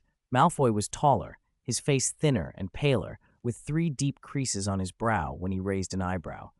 Crabbe had shot up and was thick as a pillar, his hair bowl-cut. Goyle had broadened out into a mass of bulging flesh that jiggled when he moved. "Heh, look who it is," Malfoy mocked. "Scarhead Weasel, the one nobody wants, mudbloods and half-breeds." Robin flipped his ebony wand into his hand and toyed with it, eyes cold. Malfoy's smirk faltered for a moment, then he remembered himself. "You lot aren't at Hogwarts yet," he said with a warning curl to his lip. "You can't use magic on the train, unless you want a warning from the prefects." Robin snapped the wand shut and, much to Malfoy's surprise, produced a revolver instead. He held it out casually, as though it were nothing more than another school supply. "You saw the Daily Prophet's story about Black, didn't you?" Robin said calmly. "This is the gun they mentioned. Throwing it into your arms isn't as good as pinching your thighs?" Malfoy's smile froze. He scanned the compartment and his gaze landed on Ron. "You pauper. I heard your dad finally got some gold this summer. Your mum must be ecstatic, right?" "Hiss," Ron snapped back. "They made a small fortune and then spent it all on food and drink, traveling everywhere with no thought of saving. No wonder they're always skint." "Don't push me. I'll rip his scalp off and flatten his nose." Malfoy sneered. Harry stepped in front of the door, hugging Ron's waist to stop him from charging off. Robin glanced at the bottle of passion fruit concentrate on the table. He'd tried a sip once and found it unbearably sour. A wicked idea popped into his head. With a quick, practiced flick, he sent the bottle flying. It struck Goyle square in the face. The contents exploded across him in a cold, sticky spray. Goyle reached up and touched his face. then brought his hand to his nose. The sour smell nearly made him pass out where he stood. He shoved his wet sleeve behind his back to hide the stain, clamped his thighs together, and inched away. "You two, stop right there. He's just a, snot-eating pauper. What are you scared of?" he blurted. Malfoy's gray eyes burned with fury. Goyle glanced left and saw Crabbe in the same desperate posture. I need the lavatory," Crabbe stammered. "Me too," Goyle added. "Lame excuse," Malfoy scoffed. "No, I'm not lying. I really can't hold it," Goyle insisted, shoving Malfoy's arm aside. He hurried past a couple of compartments, clamping his legs together, and then splattered noisily into the washroom. The bitter liquid drew a round of ridicule, gagging noises and curses from nearby cars. Crabbe, a bit more solid on his feet, made it to the lavatory safely. Malfoy shot the four of them a cold look and stalked off. Ron dropped back into his seat, grinning. "See? Lady Luck's on my side." "Is she?" Hermione said, eyeing the empty bottle on the table. Robin raised an eyebrow and slipped the bottle and the toy gun into his magic cloth bag. He had to admit, Grant's precise throw and hoeing and digging skills were effective. Malfoy caused a scene, so the rest of the journey should be very. A loud bang cut him off.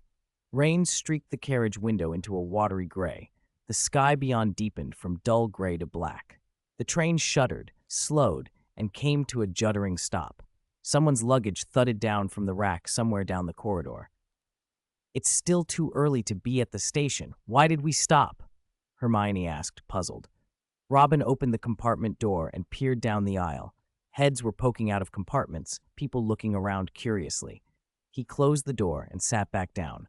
Snap! Every light on the train went out, plunging everything into darkness. "What's happening?" Harry demanded. Robin produced a small luminous pearl from his pocket, and the compartment brightened again. Ron wiped a patch of condensation from the glass with his sleeve and pressed his face to the window. "There's something outside. Looks like someone's boarding." The train lurched again, and an immediate, biting cold swept through the carriage. Condensation on the windows froze in an instant, and the half-drunk water on the table turned to a slushy sheet. "What is that?"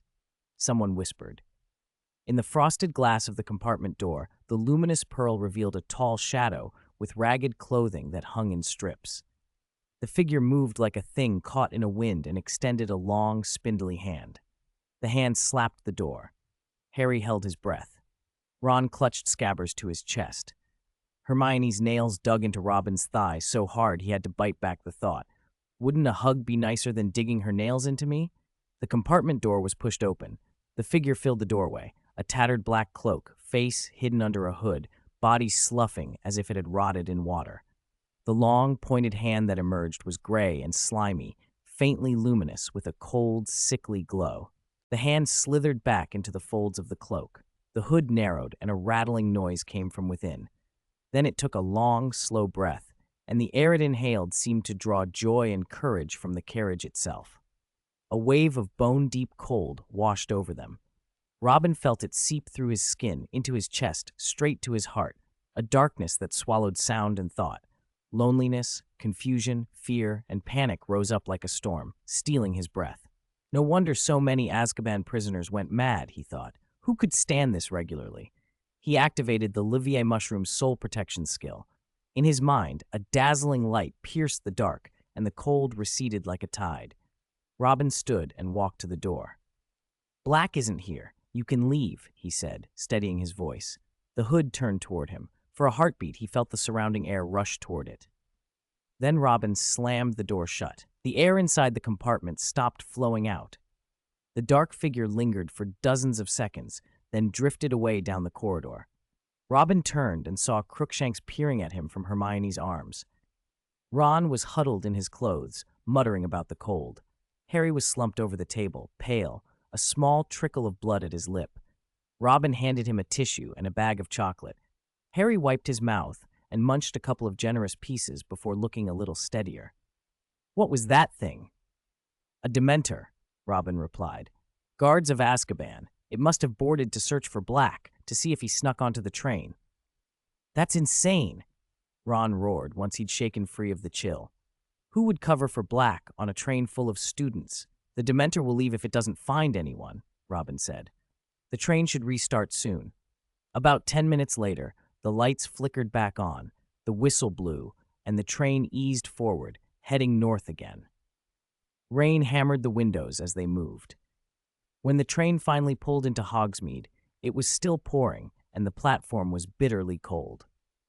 Hagrid stepped forward with an oil lamp, shepherding the first years toward the boats that would take them across the Black Lake before they climbed the path up to the castle. Robin and the others joined the queue at the entrance to the muddy, rough path on the south side of the platform. Along the roadside, 100 or so horseless carriages were parked.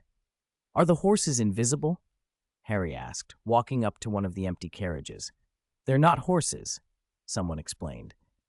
"They're a kind of intelligent, beautiful, direction-aware, magical creature." Luna raised her hand and stroked the empty front of a carriage, her face a picture of delight and surprise. "What are you touching? There's nothing there," Ron said, stunned. Luna didn't answer. She gave the air a few gentle pats, then turned and climbed into a carriage beside Ginny.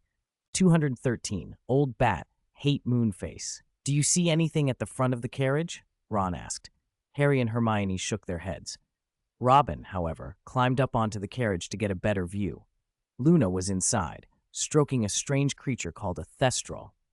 In the original book, thestrals are described as pitch black, with dragon-like heads, horse-like bodies, huge bat-like wings at their shoulder blades, and silver, pupilless eyes. They sometimes hunt small birds. Only those who have truly witnessed death can see them, though that rule seemed to have complications. Harry and Robin had both watched Quirrell crumble to dust and still couldn't see thestrals.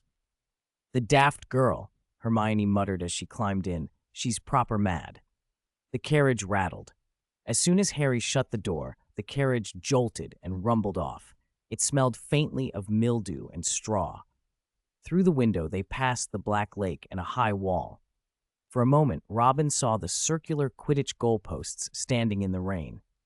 Harry, looking out the other window, caught sight of Hogsmeade with its scattered houses. A minute later, the carriage turned and headed for the Hogwarts entrance. Two imposing wrought iron gates swung open. Stone pillars topped with winged boars stood on either side, and a Dementor floated on each side of the gateway, their tattered cloaks billowing in the rain, making them look unbearably eerie. "They're in for a rough year," Ron muttered. Harry kept his head down, not wanting to meet the creature's gaze. Hermione reached to pinch Robin's thigh but stopped herself, and instead laid her head against his solid chest. The carriage climbed the hill and pulled up at the castle's back door. When they stepped out, Robin saw Goyle and Crabbe looking smart in new clothes and Malfoy standing a little apart. Professor Lupin stood nearby with a battered suitcase and a patched robe. "Who's that?" Ron asked, nodding toward him. "Probably the new Defense Against the Dark Arts teacher," Hermione said. "If his luck's anything like the last few, he won't last the year." They climbed the stone steps and entered through magnificent oak doors into the long, echoing entrance hall. As they passed into the great hall, a voice called behind them. "Potter! Granger! You two, come with me!" They turned to see Professor McGonagall, her hair in a tight bun, wearing a vivid green robe. Harry hurriedly began. "Professor, I didn't mean what happened with Aunt Marge. Minister Fudge said I wouldn't be punished. He did not want to be expelled on the first day." "No need to worry about that now," McGonagall said. "I want to speak to the two of you in my office later. Lestrange, Weasley, go and find your seats in the hall." All right. Robin watched them go. Thinking of the original story, McGonagall had wanted to check whether the Dementor's search on the train had affected Harry and had needed Hermione because of the time turner, so she could attend more than one class scheduled at the same time. "Come on, Robin," Ron urged, and they hurried into the great hall. Tonight, the enchanted ceiling was overcast with thunder and lightning. They saved seats for Hermione and Harry, and after the sorting ceremony, the two returned and sat down. Hermione's eyes were bright and she kept touching her collar, a wide smile on her face. Harry looked puzzled, about to speak, when Dumbledore rose from his place at the head table. His long beard caught the candlelight. Welcome back to Hogwarts," Dumbledore said. "Before you get too settled, I have a few announcements. First, I am pleased to inform you that Professor Remus John Lupin has agreed to take the post of Defense Against the Dark Arts teacher." "Good luck, Professor," someone called. Lupin stood, smiling and nodding. A smattering of polite applause ran down the tables. Previous occupants of that post had gained odd reputations, though the staff table applauded more warmly. Harry noticed Snape watching Lupin with an intensity that looked almost like hatred. "Do they have some history?" Harry asked. Robin thought of Lupin's werewolf past and the bad blood that sometimes followed it. Perhaps that was part of it. "When applause has died down," Dumbledore continued, "I regret to tell you that Professor Kettleburn has retired at the end of last term. Fortunately, I have found a replacement, Rubus Hagrid, who will take over care of magical creatures." The hall erupted. The cheering drowned out the thunder. Gryffindors banged the tables and whooped. Hagrid's face went red, and he fumbled at the tablecloth to hide his eyes. Dumbledore raised a hand, and the noise subsided. "One more matter," he said. "At the Ministry's request, a contingent of Dementors from Azkaban will be stationed at Hogwarts until Sirius Black is captured. They will be posted at every entrance to the school. No trick, no disguise, not even an invisibility cloak will deceive them. The Ministry assures us they will not enter the school or interfere with our day-to-day activities. Nevertheless, I must warn you, Dementors are dangerous creatures. They are incapable of pity and cannot distinguish between their prey and those who may stand in the way of that prey. I therefore ask that the prefects and the newly elected head boy and head girl ensure that no student provokes a confrontation with them." For a moment, the hall fell quiet. Some faces looked anxious. Dumbledore waved his hand, and the golden plates, silver dishes, and tall goblets filled with food and drink. "Happiness can be found even in the darkest of times, if one only remembers to turn on the light. Enjoy the feast." The food broke the tension. Laughter and the clatter of cutlery rose again. The feast lasted until 10. Afterwards, Robin and the others followed the main crowd up to the 7th-and-a-half floor. After the password from Percy, they filed into the Gryffindor common room and then up to the dormitory. Ron fell asleep almost as soon as he hit his bed. Robin and Harry unpacked, washed, and drew their bed curtains before going to sleep. The next morning, on the first floor in the Great Hall, they ate pork chop sandwiches when Professor McGonagall came in and handed out the new timetables. She hurried on up the stone stairs once the task was done. Robin sat and studied his timetable, tracing the classes with his finger, taking in the schedule for the term. 214, Braggart, Sir Cadogan, Monday morning, Divination, Arithmancy, Muggle Studies, Transfiguration.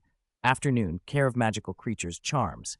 Tuesday morning, Care of Magical Creatures, Charms. Afternoon, Divination, Arithmancy, Muggle Studies. Evening, Astronomy. Wednesday morning, Herbology, Defense Against the Dark Arts. Afternoon, Transfiguration, Charms. Thursday morning, History of Magic, Potions, 2 periods. Afternoon, Defense Against the Dark Arts, Herbology. Friday morning, Herbology, Potions. Afternoon, Defense Against the Dark Arts, Ancient Runes. Third-year curriculum was really packed.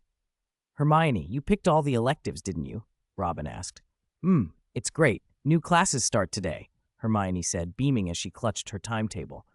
At 9 there are 3 classes at once. How are you supposed to be in 3 classrooms at the same time?" Ron blurted, aghast. "Don't be ridiculous. No one can be in 3 classes at once," Hermione replied. She folded her timetable and snatched a fried sausage from Robin's plate. Robin picked up his apple juice. When he looked up, Hagrid was striding into the great hall. He wore his usual thick moleskin overcoat, looking a little nervous, a little excited, and he was swinging a dead stoat as he came toward the staff table. The stoat's head brushed past Snape's greasy hair. Snape set down his fork, shot Hagrid a cold look, and left at once. After breakfast, the group, textbooks in hand, headed for their first class of term, Divination. The Divination classroom was at the top of the North Tower, a good 10-minute walk from the main castle. They passed through an antechamber, slipped out of the castle, circled around, and entered a tall tower. Stair after stair, they climbed until they reached a strange, winding landing that seemed to have no end. Through the high windows, a corner of the Black Lake was visible. "We went the wrong way," Ron panted. "No, we didn't," Hermione protested. "I remember the route on the map very clearly. I didn't lead us astray."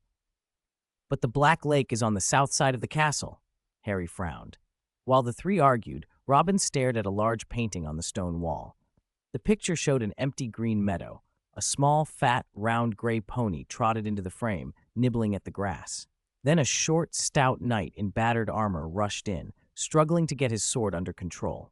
The knight's armor was flecked with grass. He crouched on the pony's back, raised his leg to mount, and the pony suddenly spun and kicked him flat. The scene could only be Sir Cadogan. In the original tales, Cadogan was short-tempered, excitable, foolishly brave, but not cruel. He had a string of brave and reckless exploits to his name, the most famous of which was the Wyvern duel on the Wye. In that fight, the Wyvern ate his steed, bit off his wand, and melted his sword and helmet with its fire. Barely alive, Cadogan had stumbled onto a pasture, grabbed a grazing pony, ridden back to the battlefield with his half-broken wand, and prepared to sacrifice himself. As the Wyvern lowered its head to swallow both pony and man, a splinter from Cadogan's wand pricked the beast's tongue and ignited the flammable gases in its throat, so the Wyvern exploded. Even now, many older wizards say, "I'll bring Cadogan's pony," to mean, "I'll spare no effort." "It's almost 9. What do we do?" Harry asked. "Let's ask someone for directions," Robin said, tapping the picture frame. The touch made the portrait stir. Cadogan drew his sword, wildly brandishing it, jumping up and down. "Wretches, intruding on a knight's private ground, have you come to laugh at me for not being able to mount my horse? Draw your weapons, you curs, you mangy dogs, you slippery snakes." Robin rolled his eyes. He'd almost forgotten that, besides being short-tempered and brave, Cadogan's mouth was scandalously foul. The knight swung his sword at them, but it was too heavy. He overbalanced, fell face first, and his long blade thudded into the painted grass. "Sir, we didn't mean to intrude. We're lost. Excuse me, do you know the way to the top of the North Tower?" Harry asked, leaning close to the frame. Cadogan's fury melted into effusive enthusiasm. "A magnificent quest. Finding divination will be a glorious expedition. Follow me, and we shall either find our goal or die gloriously." He strained to pull his sword free, pressed his hands to the pony's back, tried several times to hoist his leg, and finally set off in a gallant running pose. "Sirs, ladies, keep up with me! Charge, brave knights!" Clang! Armor rattled as Cadogan burst from the painting. A heartbeat later, he had crashed into another portrait, a lady in a ball gown, and the ladies inside shrieked, lifting their skirts and calling him mad. "Quick, after him!" Robin urged. They followed the clanging noises, rounding the curved landing and climbing spiral stairs, until they reached another landing where a gloomy monk's portrait hung. "Up there," Cadogan announced. "Farewell, comrades. If ever you require a noble spirit and a robust constitution, summon the brave Sir Cadogan." With that, he knocked the monk's alms bowl to the floor and Clang clattered down the stairs. "Madman," Ron muttered. "Don't say that," Robin said. "He did help us." Cadogan's faults didn't entirely hide his braver qualities. Robin led the others up half a flight of stairs to a long, narrow landing. The platform had air on 3 sides and 1 stone wall. Students clustered there, whispering and debating where the classroom entrance might be. "The entrance is in the ceiling. There's a round trapdoor with a brass plaque," Robin announced after scanning the area. Everyone stopped and looked up at the dusty ceiling. "How do we get up there? Do we fly?" Parvati asked. Before she finished, the trapdoor creaked open by itself and a silver ladder slanted down to the landing. One by one, they climbed it. The classroom was strange, part dim attic, part old tea house. Around 20 small round tables draped in red velvet filled the room, and an armchair sat at each table. At the far wall, a large fire roared beneath an enormous copper kettle suspended over the flames. The burning wood gave off a strong, heady aroma. 215, Black Prisoner's Prophecy, Water's Sparkling Path. The room was cluttered with oversized lamps draped in red scarves. The curtains were drawn tight, making the air stifling. Welded along the walls, iron shelves held a jumble of dirty, broken quills, stubbed candles, playing cards, crystal balls, and teacups. "Are you sure that mad Cadogan didn't lead us the wrong way?" Ron grumbled as he sat. "No, everyone's here," Hermione replied. Once everyone had taken their seats, Professor Sybil Trelawney made her entrance. She was thin, her hair a wild tumble of curls, and she wore enormous thick spectacles. A diaphanous shawl covered her shoulders, sewn with countless metal sequins. Several strings of beads hung at her throat, and a forest of bangles jingled on her wrists and ankles. She looked like a shimmering green insect as she drifted among the round tables and took a chair facing the students near the fireplace. The firelight made her emerald necklace flash. "Welcome, welcome to my elective," she purred. "Here you will journey into divination and discover whether you possess the gift of prophecy. I am Professor Sybil Trelawney. Let us unfog the future together. For the third-year course, I shall teach you the basic methods of divination. In the first term, we will learn to read tea leaves. In the second term, palmistry. If the omens of fire are favorable, next summer we will practice scrying with crystal balls. Alas, next February, a severe flu will sweep the castle, and I shall lose my voice for a time. Around Easter, one among us will leave us forever." A ripple of gasps spread around the room. Ron leaned toward Robin at the next table and whispered, "Hey, can you see into crystal balls? Can you tell us who's going to croak at Easter?" One doesn't necessarily mean person, and leave doesn't necessarily mean dead. Robin muttered under his breath. It was all deliberately vague. The vaguer the prediction, the easier to claim credit. Robin thought of Parvati and Lavender, who would be ecstatic with any ambiguous portent. Trelawney, it was said, was the great-great-granddaughter of Cassandra Trelawney and the first in the family to inherit Cassandra's second sight. She cultivated the image of a theatrical charlatan, and yet she had, with uncanny luck, uttered true prophecies at critical moments: the Chosen One, Voldemort's return, even Dumbledore's death. "My dear," Trelawney's attention swung to Lavender, who sat trembling nearest an iron shelf. "Child, fetch me the largest silver teacup from the shelf." All right, all right." Lavender hurried to comply and set the cup on the low table in front of the professor. "Thank you. Prepare yourself. Your greatest fear will come to pass on October 16th this year." Lavender shivered and kept glancing at her emotional support, Ron.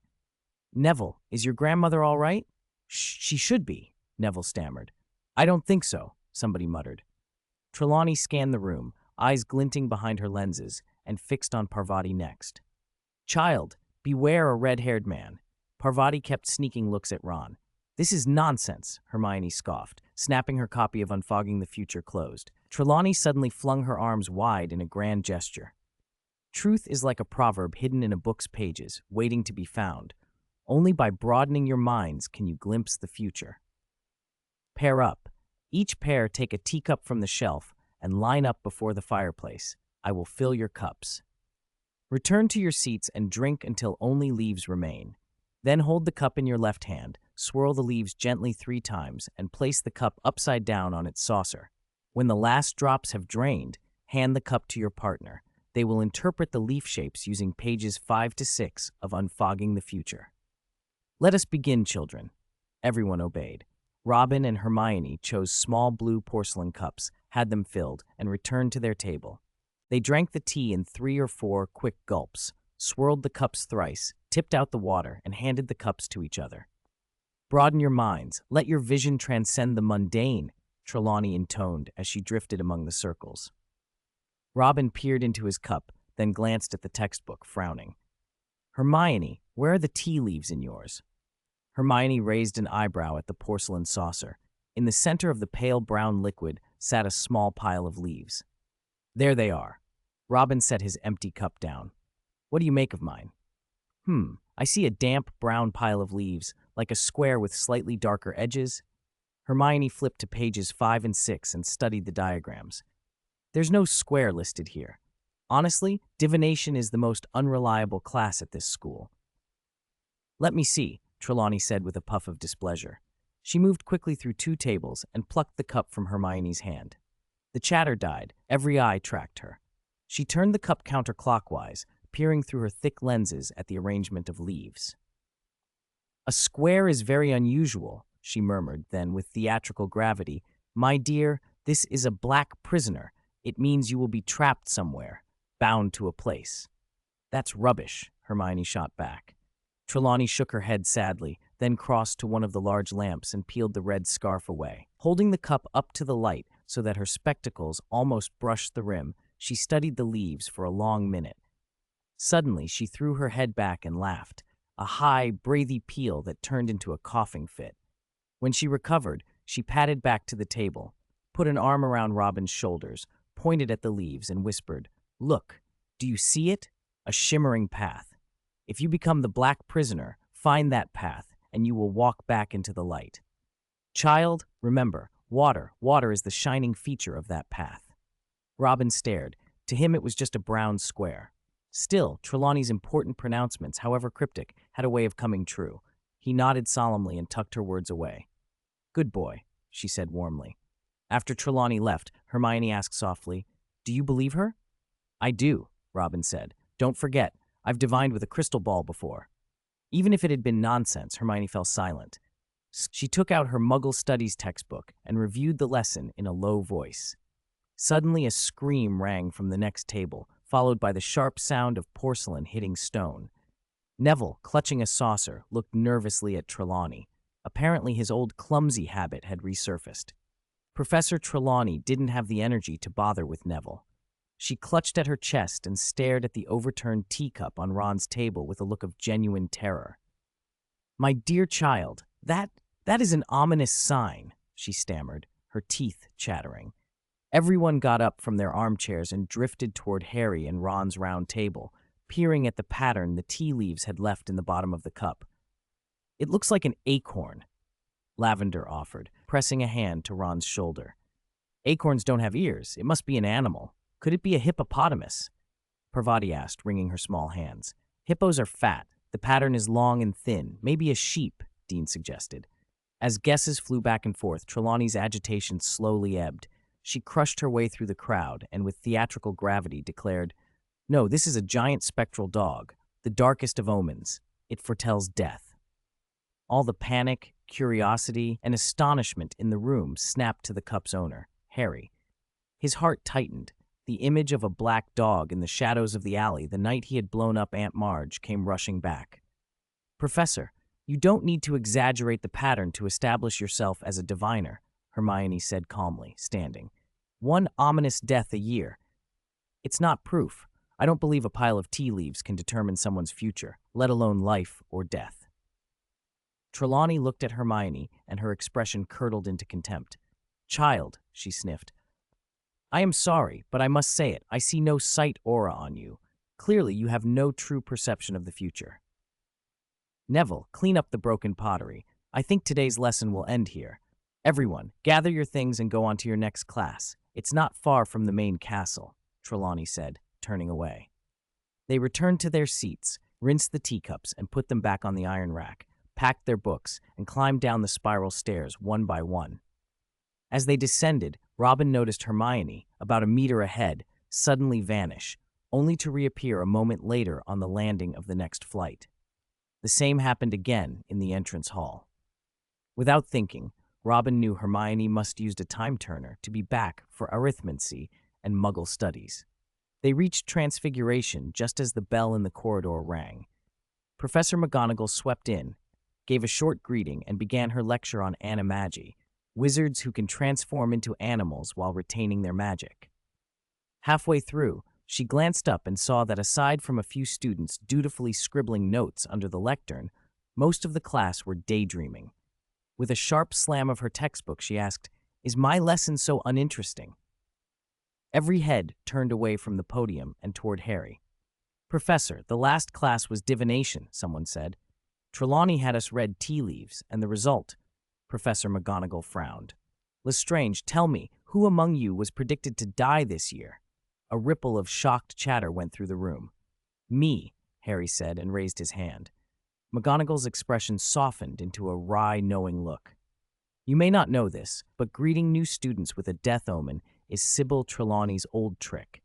Every year she predicts one student will die, and so far every student perfectly alive. To be frank, divination is the least rigorous of the arts. I have little patience for vague, airy things. In my view, you are all in perfectly good health. And since I have not excused you from the post-class essay, let me add, if any of you do, by some extraordinary chance, die before it's due, you will not have to hand it in." Relief rippled through the classroom and laughter followed. "But I saw a black dog on Privet Drive during the holidays," Harry muttered. "Black dogs in a Muggle neighborhood are not portents," McGonagall said matter-of-factly. Muggles keep dogs as pets. Seeing one there is nothing unusual. That made Harry think, unhappily, of Aunt Marge, who kept a kennel full of bulldogs. The notion that a black dog could mean doom felt suddenly less certain. He laughed along with the rest, but Ron, his deskmate, remained uneasy. "The matter of the black dog is closed," McGonagall finished sternly. "Attention, please. We are moving on to animagi." She opened her book again and explained why an animagus cannot become a magical creature. After class, the noisy crowd funneled down to the great hall on the first floor. They were midway through fried chicken cutlets and beef and potato stew when Ron, suddenly serious, said something that dampened the mood. "My Uncle Bilious saw a black dog in the suburban woods, and 24 hours later he was gone. Just like that." "Ron, the night I saw the black dog wasn't yesterday," someone countered. "And as Professor McGonagall said, that dog wasn't a spectral hound, just a pet or a stray from Privet Drive." Ron shook his head and turned to the left. "Robin, you're afraid of the dark, aren't you? Several times when I got up at night, I saw a faint light slip out from behind your curtains. If you were trapped in a dark cage, how would you feel?" With a sharp clang, Hermione slammed her spoon into the copper pot and glared at Ron. "Enough. Professor McGonagall already said Trelawney's ominous signs are her usual tricks. If seeing a black dog meant death," she went on, "Britain's population would have fallen by a tenth. I don't believe shaking tea leaves can decide someone's fate. Honestly, divination is a mess," she added. Ron flared.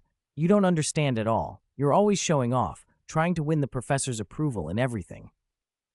"Trelawney said you don't have a sight aura either," Hermione snapped back. "You're upset, so you're slandering divination." Hermione's fork struck a sausage with a metallic ring.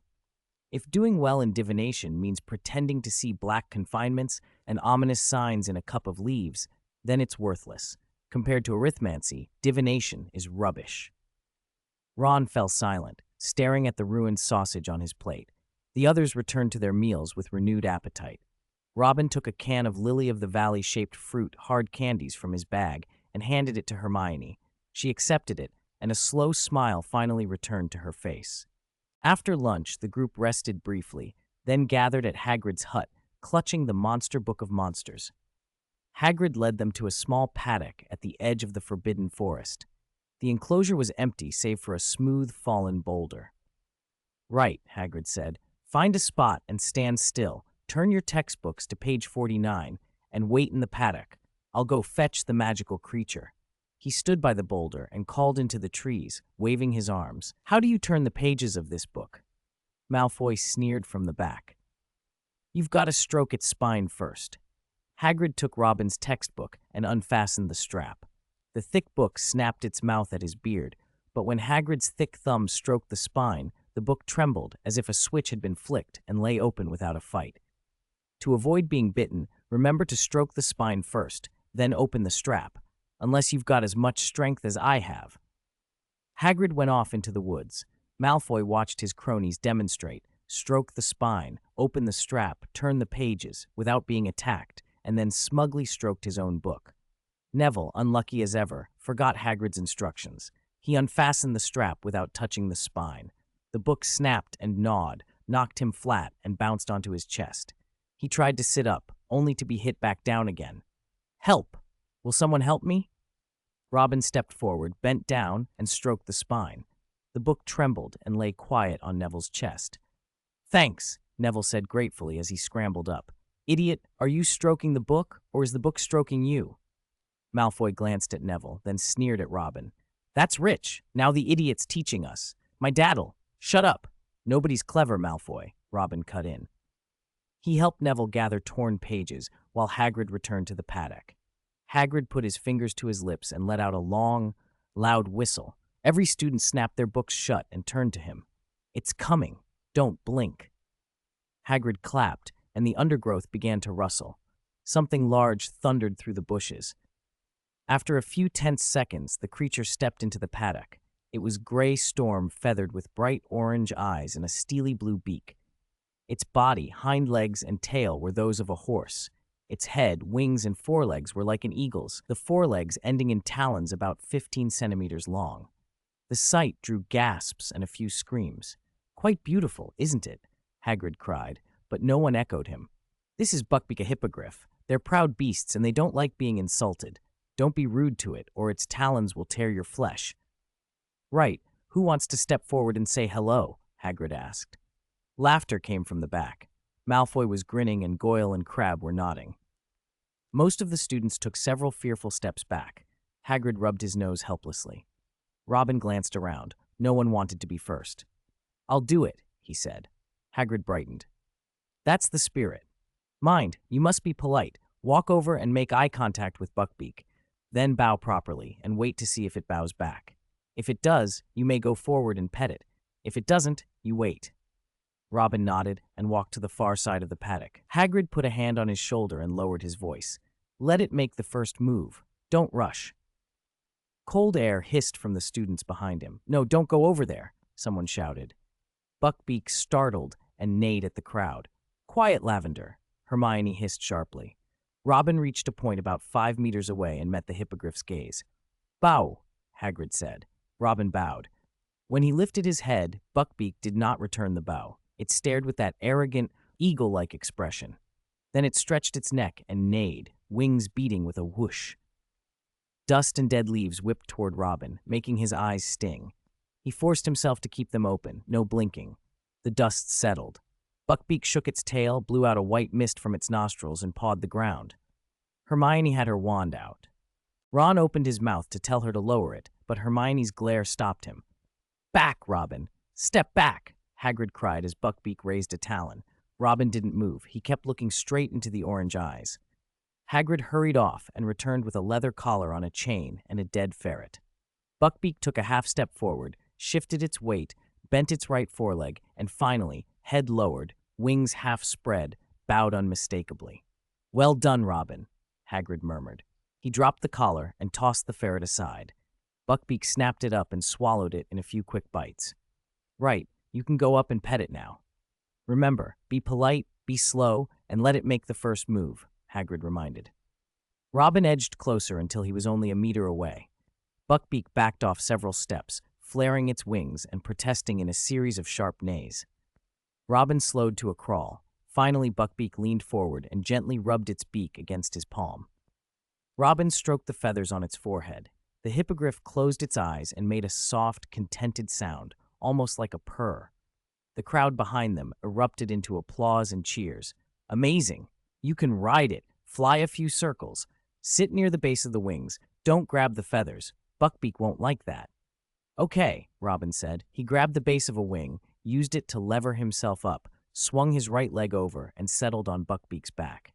The creature reared onto its hind legs, braced its forelegs, and screamed up at the sky. Robin instinctively wrapped his arms around its neck to keep from being flung off.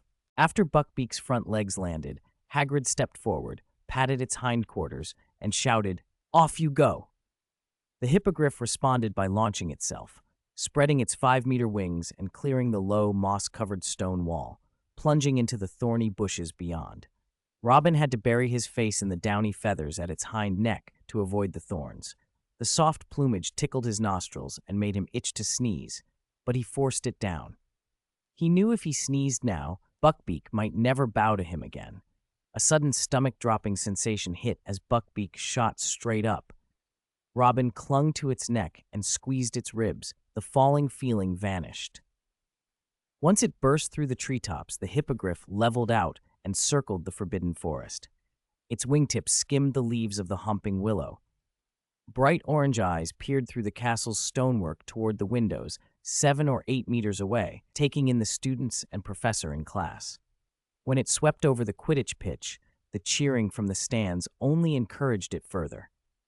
Buckbeak flew along the wall over the black lake and then dipped until its talons skated through the water, leaving long ripples behind.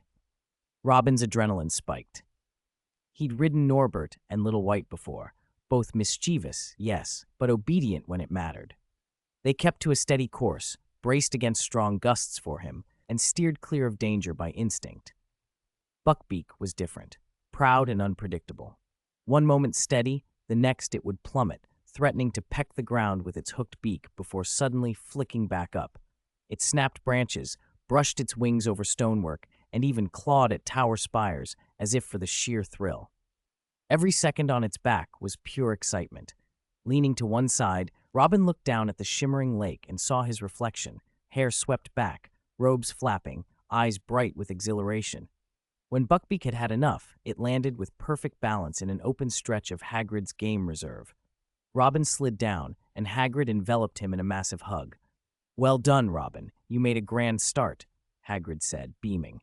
He let go and called to the crowd. "All right, who else wants a go?"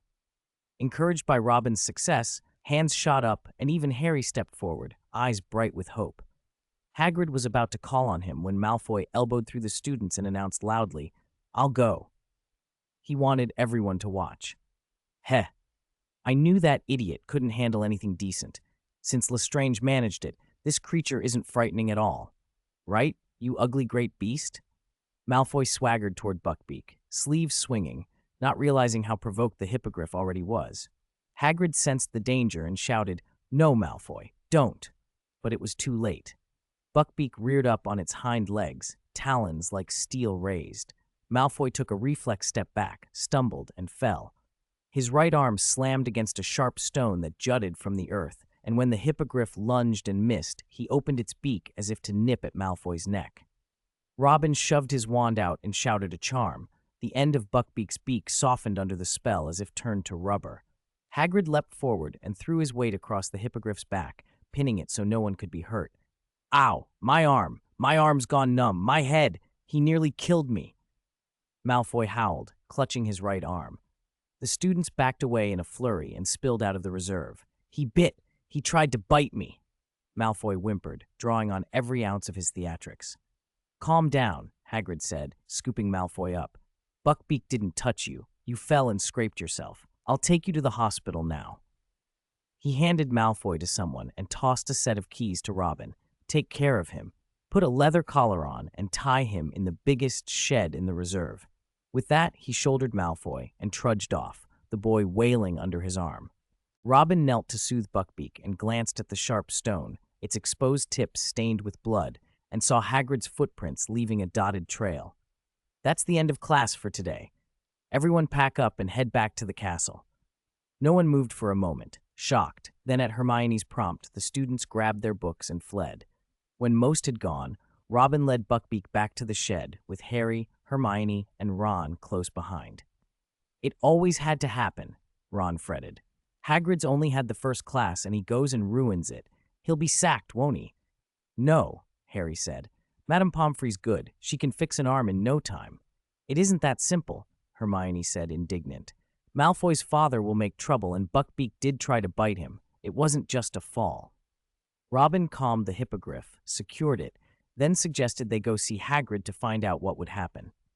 "Let's go tonight," Harry agreed. At 9 o'clock, the four of them slipped out of the castle and crossed the grounds to Hagrid's hut. Robin knocked. "Come in," a hoarse voice replied. Inside, Hagrid sat slumped at a low table, Fang at his feet. Empty bottles of varying sizes cluttered the surface. His beetle eyes were rimmed with moisture and dull. He squinted for a long moment before recognizing them. "Oh, blimey, I think I've set some sort of record. Messed up a student in the very first lesson. I ain't been sacked yet, but it's only a matter of time." Madame Pomfrey did her best on Malfoy, but he keeps saying his arm's killing him, and he won't stop whimpering. I can't stop thinking it's all my fault. "He's putting on," Robin said flatly. "That bit of stone wasn't much. At worst, a hairline fracture. Half a bottle of Skelegro and a dab of Dittany would sort him out in a day." "Hermione, Madame Pomfrey said the same," Hagrid muttered. "She said, if he drinks the potion and we watch him another day, he could be sent back. But he keeps complaining, like it's worse than it is. I should never have taken him out in the first place." 219, the swordmaster is quite talented in brewing medicine. He deserved it. We all saw what happened. You've said that enough. Be polite. Let Buckbeak act first. Malfoy kept provoking him loudly. He asked for it. Harry snapped. "That's right, Hagrid. Don't worry. Everyone will be on your side except Slytherin." "Yeah," Ron agreed. Transparent tears slipped from Hagrid's eyes and soaked into Fang's fur. He hugged Harry and Ron so hard, their faces went bright red and they struggled to breathe. "Hagrid, let go. Are you trying to strangle us?" Robin protested. At the reminder, Hagrid released them. Sorry, I'm a bit drunk. Can't control my strength. I'll sober up. He staggered to his feet and stumbled out of the wooden hut. Minutes later, the sound of splashing came from the yard. Hagrid returned with his hair, beard, and clothes soaked through. Water dripped from his trouser legs. Much clearer now. I'm so glad you came. He picked up a towel to dry his face, then froze, staring at the four of them in sudden alarm. Black! Dementors! It's late! What are you lot doing out and about? Roaring in fury, Hagrid hurried the four out of the hut and escorted them all the way back to the castle. Malfoy had tried to frame Hagrid, so Hagrid put on an elaborate, seriously injured show. He ignored the healer's discharge advice and stayed in the infirmary. It wasn't until Thursday morning, when he heard that Robin and the others had potions in the dungeons, that he agreed to go home. At 11 a.m., while everyone was in the middle of brewing shrinking potion, Malfoy swaggered into the classroom. His right arm was in a sling and bandaged. He held a silver goblet with a straw in his left hand. Draco, does it still hurt? Pansy Parkinson asked with a simpering grin. It does, but I'm lucky, Malfoy replied dramatically. The healer said if it had been a minute later, my arm would have been ruined. I won't be able to do homework for weeks. He tossed the comment like a sour gamer. That boy is unbelievable, Ron muttered. At least Hagrid wasn't fired, Harry said. This isn't over. I heard Lucius went into a fit of rage. Ron added, Malfoy, sit and follow the textbook. Brew the shrinking potion. Professor Snape said it lazily. 3 students shared one long table. Goyle and Crabbe squeezed in and took up most of the space. Malfoy ignored Pansy and forced his way between Harry and Ron. He used his injured arm as an excuse to demand help from others, and Snape, to everyone's surprise, allowed it. He had Ron chop daisy roots. Ron hacked them unevenly. Then, with a superior sniff, Malfoy snatched Ron's neat pile of slices that had taken 15 minutes to prepare. He ordered Harry to peel shriveled figs and slice caterpillars. Harry reluctantly complied, not wanting his own potion portion taken. Help me, Neville begged from the other end of the table, looking toward Robin. Robin glanced at Neville's cauldron. The liquid inside was an orange-yellow shade. He glanced down at the open potions textbook. Shrinking potion effect. Causes the drinker to shrink or appear younger. Ingredients: daisy roots, shriveled figs, caterpillars, rat spleen, leech juice. Process: chop daisy roots into even pieces. Peel shriveled figs. Slice caterpillars thinly. Add 5 caterpillar slices to the cauldron and heat until the potion turns red. Add peeled shriveled figs until it turns yellow, then heat until it turns purple. Add a small piece of rat spleen and the daisy root pieces. Add more pieces until it turns green. Add 5 drops of leech juice, then add more shriveled figs until it turns pink. Add 1 chopped caterpillar, heat, and stir until the potion becomes a bright, dazzling green. Note, a successfully brewed potion should be a brilliant green. If it is orange-yellow, the brewing has failed and the potion contains a high level of toxins. Robin's eyes widened. Neville, you have a real talent for brewing poison, he thought. Help me, or Professor Snape will. Longbottom. Snape's cold voice cut him off. Neville flinched. Professor, I. Snape scooped some of Neville's potion with a spoon, held it up for the class to see, then slowly poured it back into the cauldron with exaggerated disdain. Longbottom, next time it rains, stand on the grass and take a proper soaking. Maybe that thick skull of yours will sprout some green shoots. Have I not explained this clearly enough? It's in the book. A small piece of spleen, a tiny amount of leech juice. That is all. Before this class ends, I expect to see evidence of your prowess. I shall feed your toad a few drops from your cauldron and observe what happens. Perhaps that will awaken your latent talent. Snape turned away. Neville rubbed the ring on his finger and whimpered. Help me. Robin had already brewed his shrinking potion. Using a neat trick he called his Rubik's Cube skill, he'd preserved 1/6 of the batch. He told Neville, when something goes wrong, set your feelings aside and think how to fix it. Pour out the potion, wash the cauldron, and I'll show you how to do it properly. Okay. Neville carried his cauldron toward the sink. As Robin thought about how to teach Neville, hushed whispers floated from ahead. A muggle claims to have seen Sirius Black in Hogsmeade, not far from the school, Seamus murmured to Harry. Snap! Harry's caterpillar slice went crooked. Malfoy stared and sneered. "Scarhead, you coward. Leave him to the Dementors if you ask me. If I were in your place, I would have grabbed my things and gone to find him." Harry didn't answer. He was puzzled by Malfoy's words. Why would he want to seek out someone who wanted him dead? Robin frowned. It looked as if Malfoy suspected Sirius was the traitor. "Neville, the pot's clean," Neville said softly, holding his cauldron. "Put it down. I'll teach you how to chop daisy roots first." Robin handed Neville 2 steel rulers and showed him how to clamp a daisy root between them. Line the knife tip with the ruler's markings and slice to get evenly sized rounds.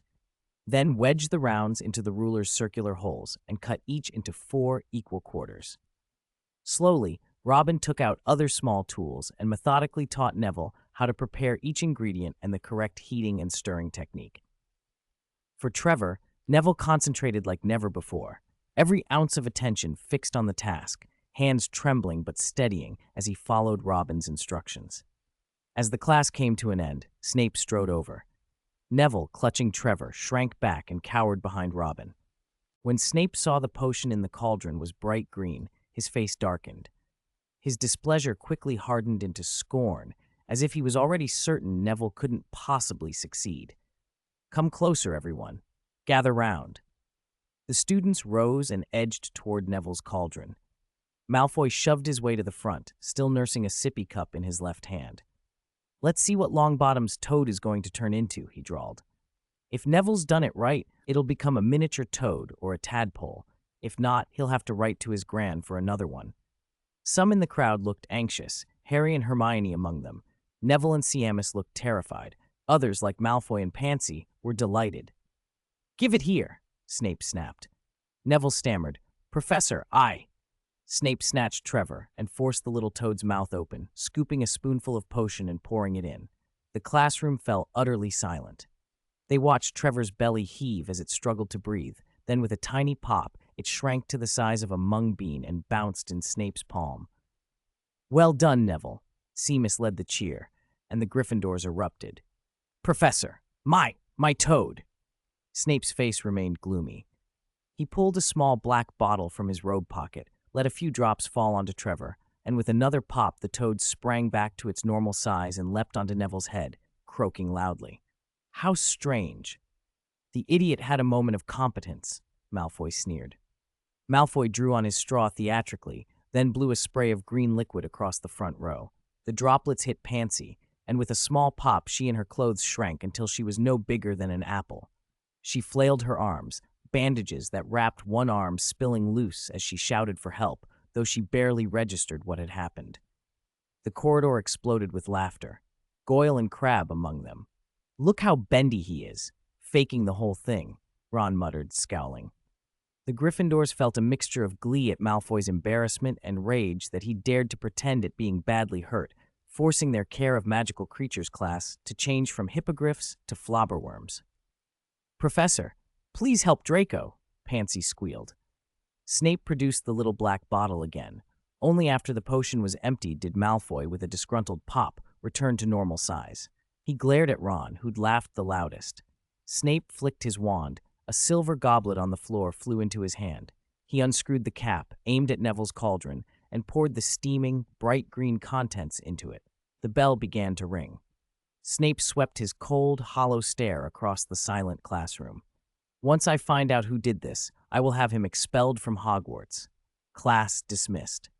Everyone grabbed their things and hurried out, still buzzing about Malfoy's stunt. As they climbed the stone stairs toward the Great Hall, Ron noticed Hermione a few steps below him vanish with a whoosh and reappear at the doorway the next instant, one hand clutching her heavy bag and the other tucking something into her robe. "When did she get ahead of us?" Harry asked. "When you and I were discussing what it would be like to stuff a flobberworm up Malfoy's nose," Ron said, rolling his eyes. Hermione rejoined them. Her bag looked like it held every third-year textbook she owned. After lunch and a short break, they hurried to Defense Against the Dark Arts. As they approached the classroom, Professor Lupin appeared on the second-floor balcony and called out that today's lesson would be practical.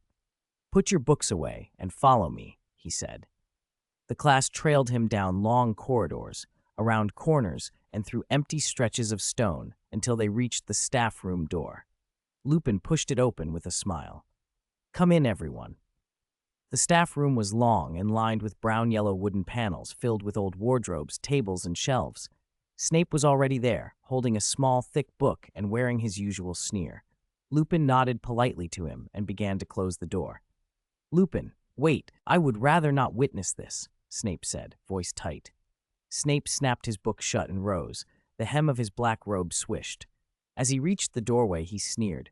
"Just so you remember, there's an incompetent here who ruins even the simplest spells, Neville Longbottom. I suggest you—" Lupin raised a hand, cutting him off. "Thank you for the reminder. I do not intend to change the lesson. Longbottom will be my assistant for the first part of the lesson." Neville's round face went red. Snape's mouth twitched. He slammed the door, then stalked off. "Never mind him. Follow me," Lupin said. He led them to the far end of the room, where a large tulip-shaped wardrobe stood, its four sides carved in petal patterns with mirrors inset. The wardrobe rattled as they approached. "Anyone want to guess what's inside?" Lupin asked, smiling. "A boggart," Dean shouted. "Very good. Now, what does a boggart look like?" "No one knows what it looks like," Hermione answered. "It's a shapeshifter," Lupin agreed. "Boggarts like dark, enclosed places, wardrobes, under beds, cupboards, grandfather clocks. They sense the fears of those nearby, and when released, take the shape a person fears most. So when it's alone, we can't say what it looks like." He turned to face them. "Boggarts are simple. They want to become whatever someone fears. But if there are many of you outside, its mind gets overwhelmed, and it won't know what to be. That's why it's better to face one together. You confuse it. Should it become a legless banshee, a meat-eating python, or a giant centipede? The thing that really defeats a boggart," Lupin continued, "is loud, sustained laughter from the person the boggart has chosen." Ron frowned. "How can you laugh when you're looking at what scares you most? You'd run away." "Good question. Today we'll learn a simple spell to make the boggart's appearance ridiculous, so it becomes laughable instead of terrifying. Come on, don't take out your wands yet. Repeat after me. Ridiculous."